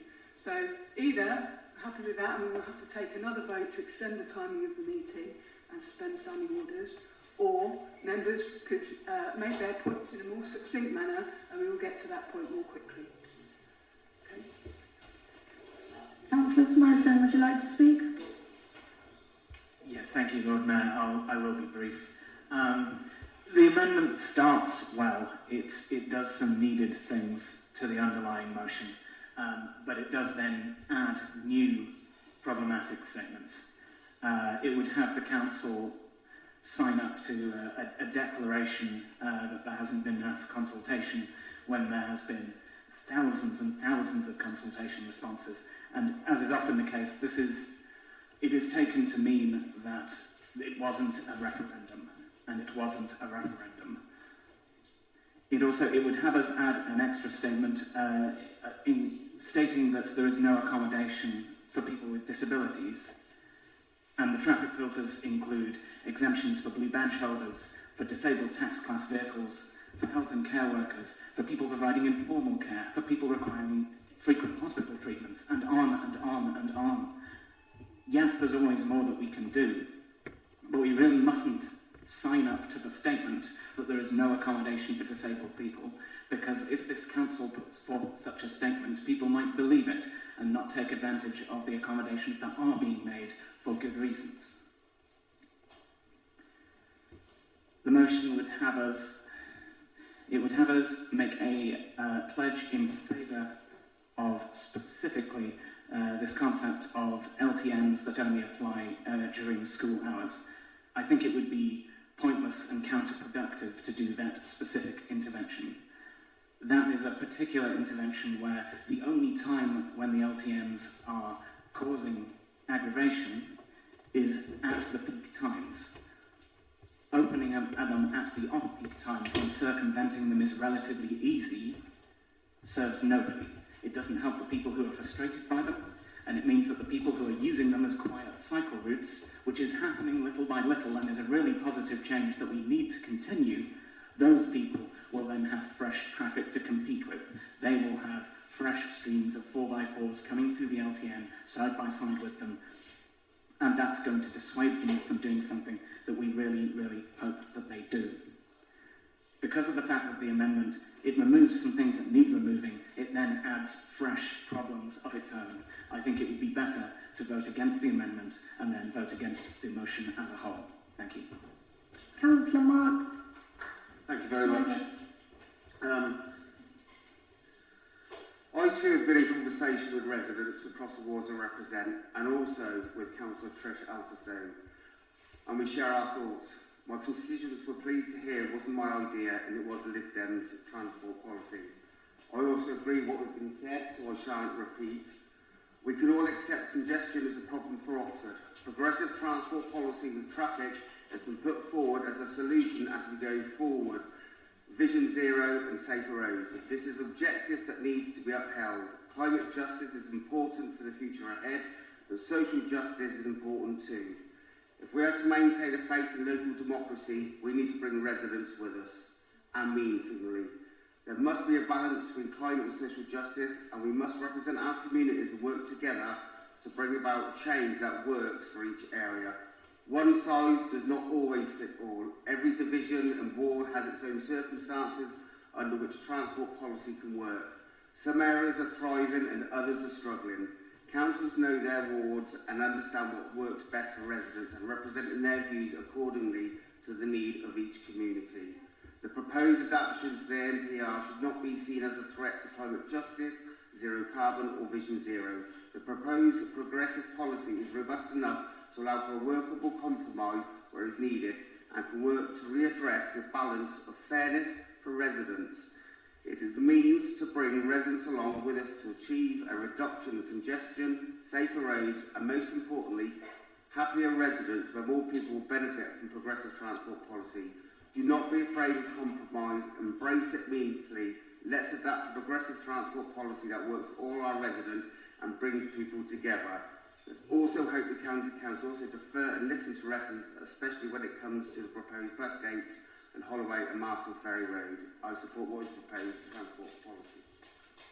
Thank you.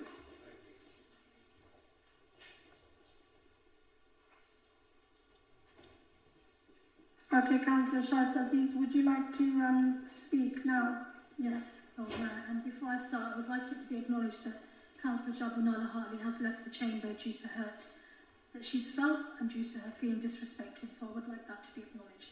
And this also speaks actually to the heart of why we put this motion forward. I'm very proud that we put this motion forward because it's opened up an opportunity to have a genuinely real discussion about transport policies. Anybody here who doesn't think these transport policies are divisive is being disingenuous. Anyone here who doesn't think that these transport policies are not impacting people in terms of across social economic lines or racial lines or gender lines, those who are people on zero-hour contracts, those with precarious employment prospects, again, they're being disingenuous. I'd like to read you a quote here from a very well-known Oxford independent business owner, known to many of us here, Mr. Ahmed Mohammed, owner of Zata Bake Restaurant. I'm sure many of us are familiar with this wonderful restaurant. He gave an interview to the Oxford Mail, to the Oxford Times, where he says, Cowley Road is a multicultural road. People from all over the world have their own shops here, but I've lost almost 35% of my customers. They don't have these traffic policies in Summertown. People in North Oxford can speak the language of the councillors and Oxford educators, so they can write a nice email and get support, but Cowley Road business owners can't always express themselves. They are actually nice people, they just want to get on with their life and not lose their business. And this is why we put this motion forward. For years and years, there has been a nonsensical and disingenuous narrative coming from this council, which is that they are not responsible for transport policy. Well, yes, that's true. However, if you rubber stamp a policy that is not working, that is divisive, that is pitting communities against each other, that is causing absolute chaos and devastation, and I do use that word purposefully, if you're rubber stamping that, then you are part of the problem. So what we have in Oxford now is a disastrous situation where there's this us and them. You can either be pro-cycle or anti-car. You can't be someone who believes that we need to sort out our roads, we need to have less traffic, and we need to be accelerating our response to the climate crisis, which again disproportionately is impacting people of colour around the world, including members of the diaspora. We've got to this situation because the politicians in this chamber and in County Hall have got us to this position. So the reason why we brought this motion here is we want an honest discussion. We want to ensure that people's voices are heard. I'll end on this note. Councillor Rahman and I are elected members of this council. We have broad shoulders. We have received absurd emails from members of the public, not absurd because we disagree with them. The language they've used has been very, very inflammatory. And some of the things we've been accused of have been absolutely ridiculous. This is the tone of a so-called debate. We need to lift the tone of the debate. We need to listen to people. We need to understand that these policies need to be changed. We are not saying that we should not be stopping the high levels of traffic on the roads. We're not saying that. What we're saying is we need a rethink. And we purposefully mentioned Littlemore. I find it quite interesting that there was attempts to try and remove reference to Littlemore in the amendment. And why is the amendment crossing out private schools?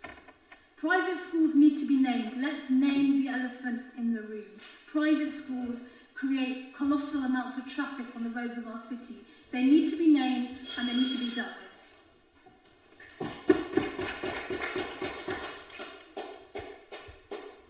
Yeah, I'm speaking now. I agree, and I thank you, Sandy, for bringing the amendment to this. I agree that blue badge holders and carers must be exempted.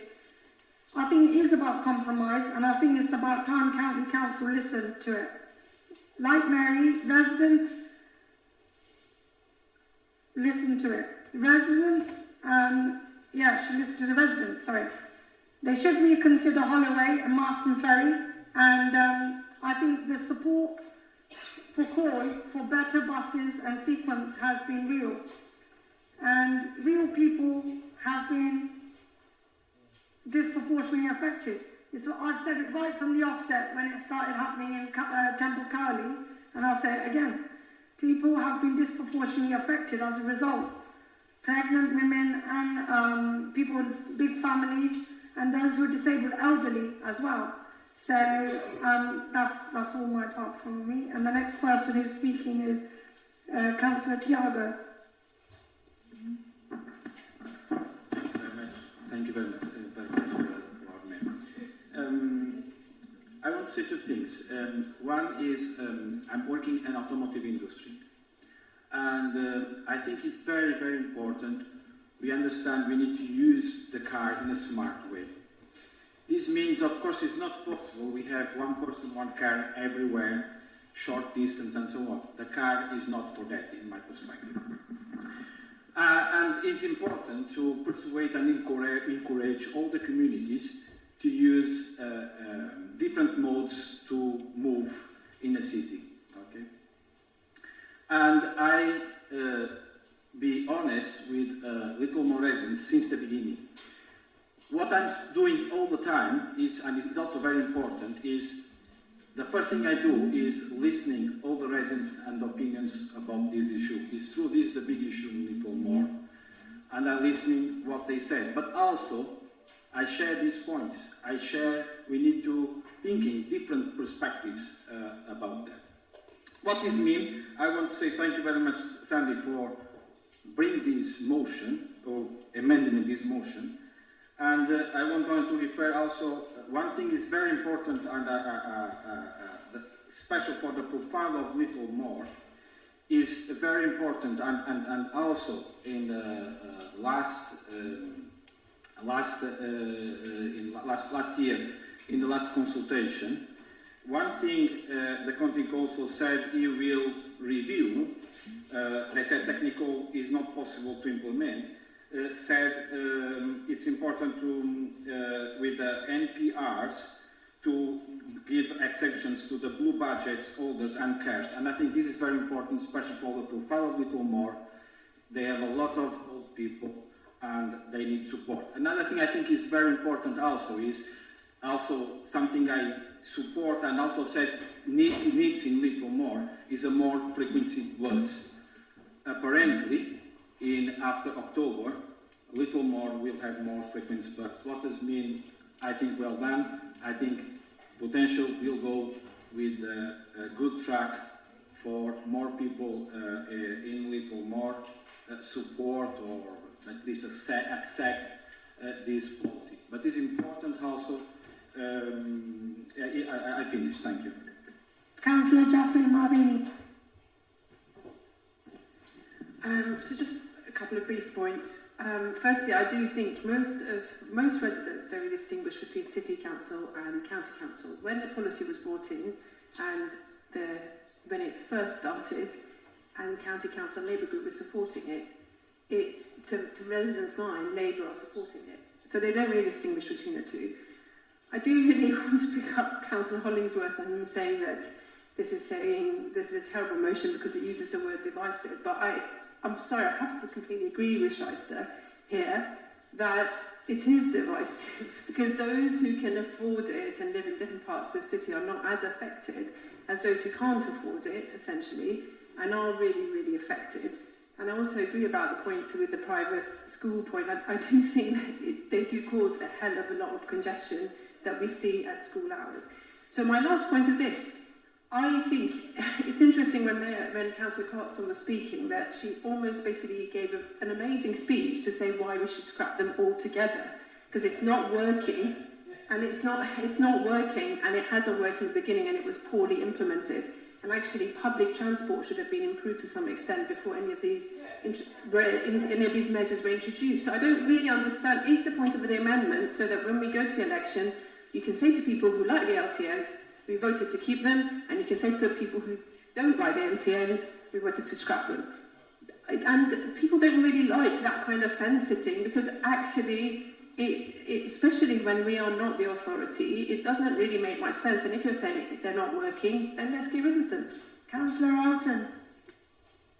Thank you very much, Lord Mayor. So, a couple of years ago, almost to the day, a few hundred people stood on the plane and I was there with them. Link Felch had just been killed and the mood was a strange mix of both anger and grief. Many of us had stood together the month before to mark the death of Ellen Monaghan at Oxford Parkway.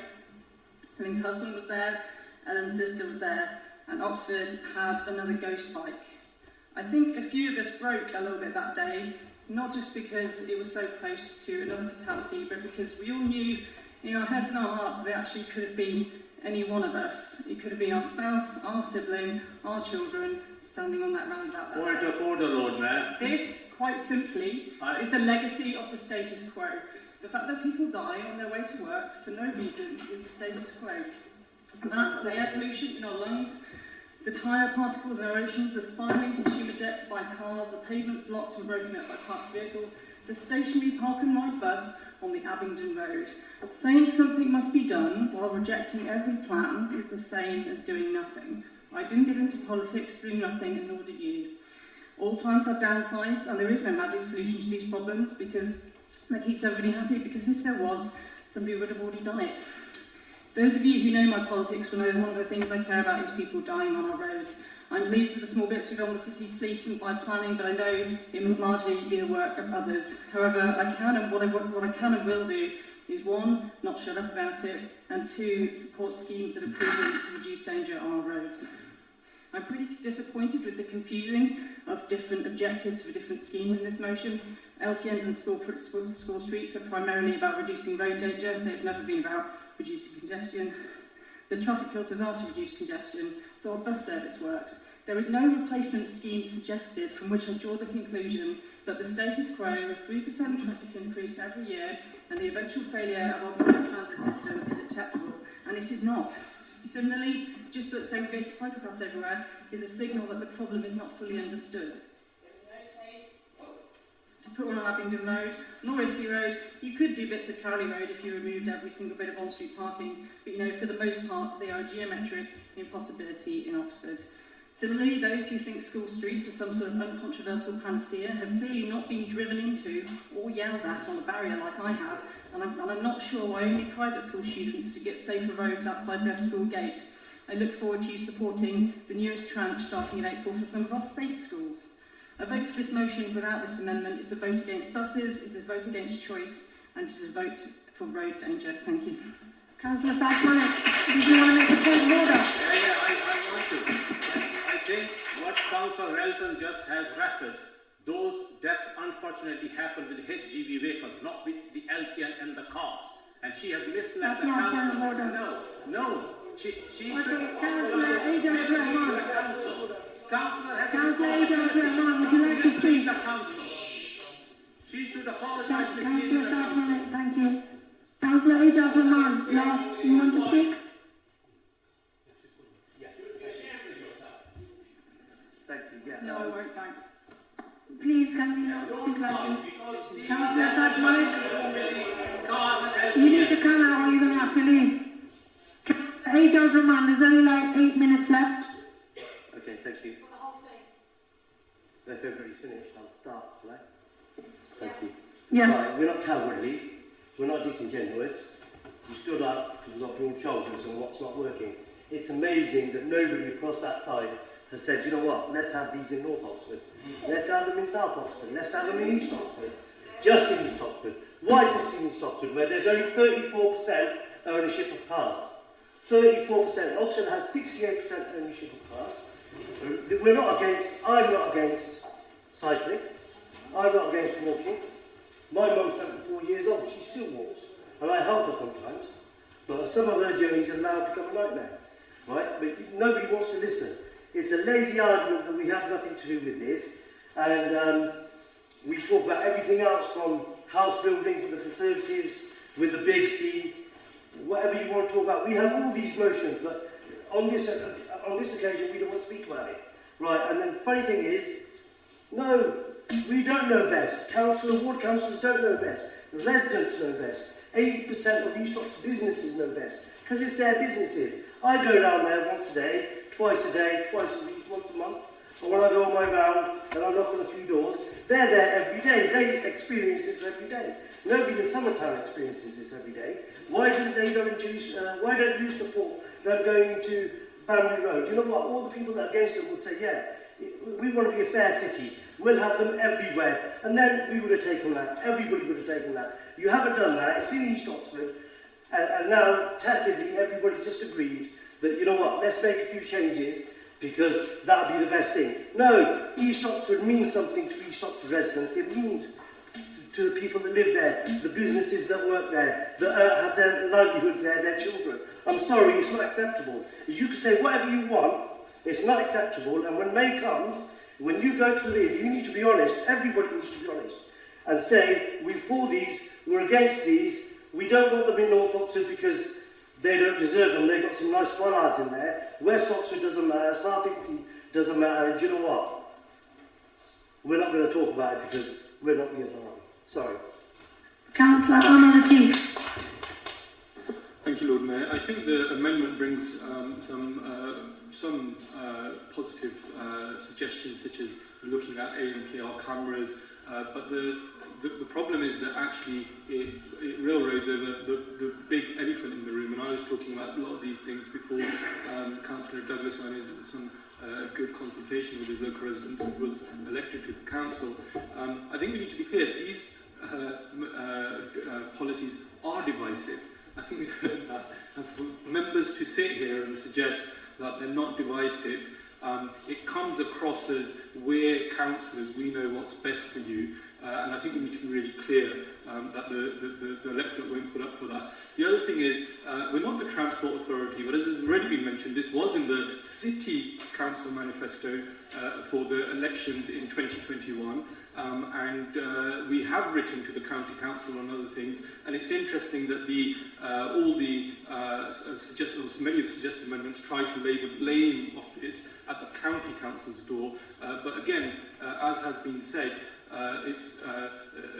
it's pleasing to see that the policy has shifted quite significantly on the administration benches, and that will be due to some of the work that's been done from councillors who have now resigned from the administration. But you can't have your cake and eat it, I'm afraid. So what you really need to do is vote on the substantive motion and let the residents know where you stand. The other two things I want to say is there's real problems in this regarding the workplace parking levy and the impact it's likely to have on the NHS and schools. My wife is a teacher, I work as a GP. We already know that teachers are resigning from schools because of the LTMs and the traffic that's being caused. We know that GP practices and hospitals are struggling to recruit because of the traffic.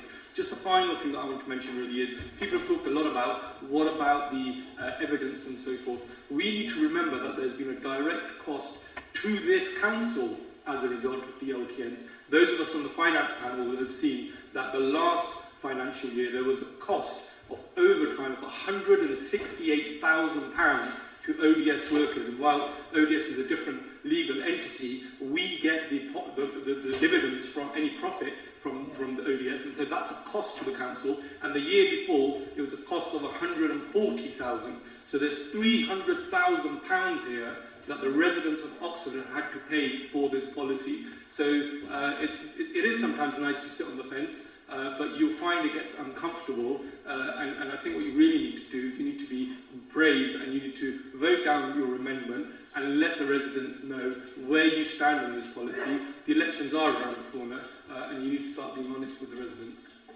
Thank you. Emma, can you just clarify, as we've only got less than 5 minutes remaining, what we would best way to go forward now? We have 6 minutes remaining. I would suggest, unless members want to suspend standing orders and extend the meeting, that we allow Councillor Douglas to very briefly sum up, and then we vote on the amendment, then we allow Councillor Douglas to very briefly sum up, and then we vote on the substantive motion. Okay. Point of order, Lord Mayor. Sorry, Councillor Douglas to sum up, then vote on the amendment. Sorry. I would like to propose that we do suspend standing orders to actually debate the main motion as presumably amended, though I don't doubt councillors who've been waiting to speak on the amended motion rather than the amendment. We will need a seconder for that. Councillor Lucy Pegg. Can we have a vote then? Can we ask 10 minutes. First of all, we need to suspend standing orders, then we need to extend the meeting. You're going to have to vote twice if the first one goes through. So, those suspending... Go on, you say it, please. Those in favour of suspending standing orders?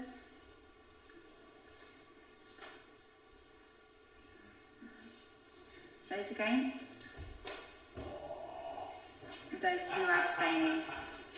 The motion's been lost. Therefore, Councillor Douglas, if I could ask you to succinctly sum up, and then we'll move to the vote. Thanks very much. I don't think residents want to see us sitting here and criticising each other and debating who said what a number of years ago. They want us to try and find solutions to the problems they're having now. Some people say that any attempt to compromise will just end up upsetting us on both sides, or call it fence sitting. It's an easy line, but in my experience on the doorstep, it's completely wrong. There's a large group of people who aren't on either side. They're in the middle. These people can see the intended end of the LTNs, that they help some people, but they impose real costs on others. They can see the sense in moving this debate away from the extremes. Everything must be scrapped and nothing can change. And so our job as their representatives is firstly to do the difficult work of coming up with workable solutions, and secondly, to exert the political pressure to bring about change. And on that, I think the voice of this City Council does matter. Thank you. I will now take a vote on the proposed amendment. Please can I ask that members keep their hands raised until I indicate otherwise. Those in favour? Those against? Any abstentions? One abstention at the back. One.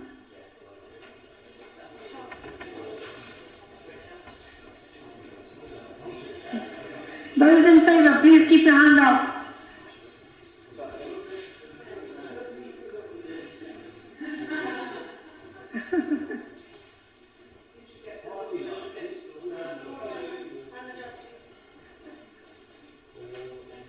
Okay, those against?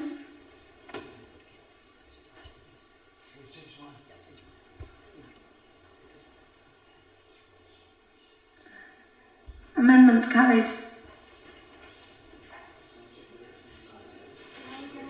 Now we will vote on the amended motion. Please Point can of I... order, Lord Mayor. We earlier agreed to extend the meeting to 9:40, sorry, and so we still have another 12 minutes to allow for the debate on this amended motion.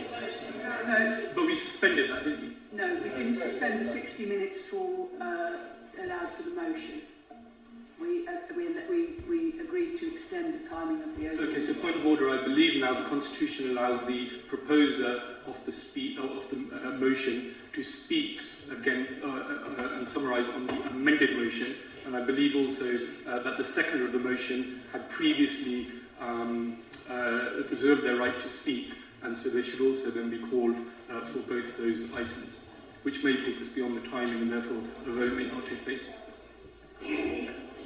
Unfortunately, the Constitution is very clear that only 60 minutes are allowed for motions. We are 1 minute away from the end of that. We do need to conclude business with that, unless members vote to suspend standing orders, which they haven't.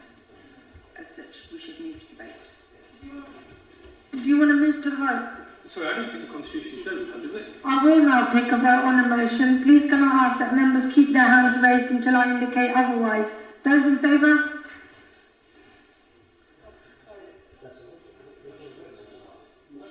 Those against? The amended motion. Point of order. I think the Constitution is quite clear that the proposer of the motion gets to speak on the amended motion. Those against? That's not yet happened. Sorry, Lord Mayor, I'm raising a point of order. You don't just talk all over me. I'm asking the monitoring officer for her legal advice on this. It's The point of order has been answered. She has spoken to I'm you. asking for clarification, Lord Mayor. Would you like to clarify, Emma? Thank you. We have no vote to go past the 60 minutes for the debate on the motion. Can you repeat that again, please, Fred? In that case, then we can't vote if the time is gone, because Constitution If we vote now, well, within time, so we could move to the vote. Well, it's online vote now. I will now take a vote on the motion. Please can I ask that members keep their hands raised until I indicate otherwise. Those in favour of the amended motion? Those against? Any abstentions? Thank you, the motion has been carried. No? It was different. Do it again? Okay, those in favour? Or Sorry, just against? We had a clarification from the monitoring officer that we had a minute left. That was 2 minutes ago. Those against? We're in the middle of it. Those against? Those against? I asked for clarification. I was told that we hadn't suspended the 60 minutes, and the 60 minutes have elapsed. Those against? The 60 minutes have elapsed. It's a legal matter, Lord Mayor. When you continue, we don't just overcome that legal matter. It's the Constitution. You can't just talk over it, I'm afraid. The 60 minutes are up, I'm afraid.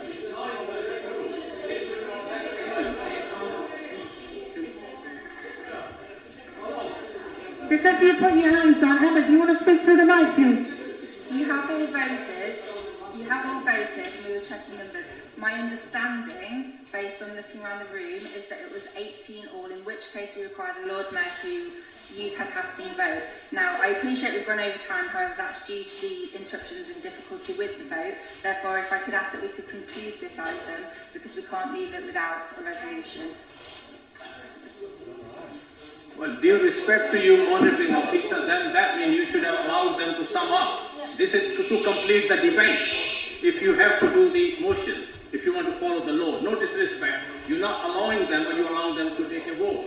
Chief, are you coming back? The vote was taken in time. It's just simply that hands went down too quickly for officers to check the numbers. So you have all voted. We just want to make sure that we've got the numbers correct. All those in favour? All those against? No, it's on the camera. All those against? Yeah, so why are you arguing then with me? So we've done it, we're saying we've done it, but then you keep bringing point of order. So do you want it counted or not, Aman? Lord Mayor, I asked for a legal clarification over the Constitution, which says we're past the 60 minutes. I did ask him nicely. I said, can you please, all those who are against, put your hands up. Keep them up then. Have you counted now, Emma? So, Lord Mayor, the vote is tied, therefore it refers to your passing vote. Are you voting, so to remind you, on the first vote you voted in favour. Are you voting in favour again, or are you voting against? I'm voting in favour. So the motion has been carried. Thank you very much. Now closing the meeting.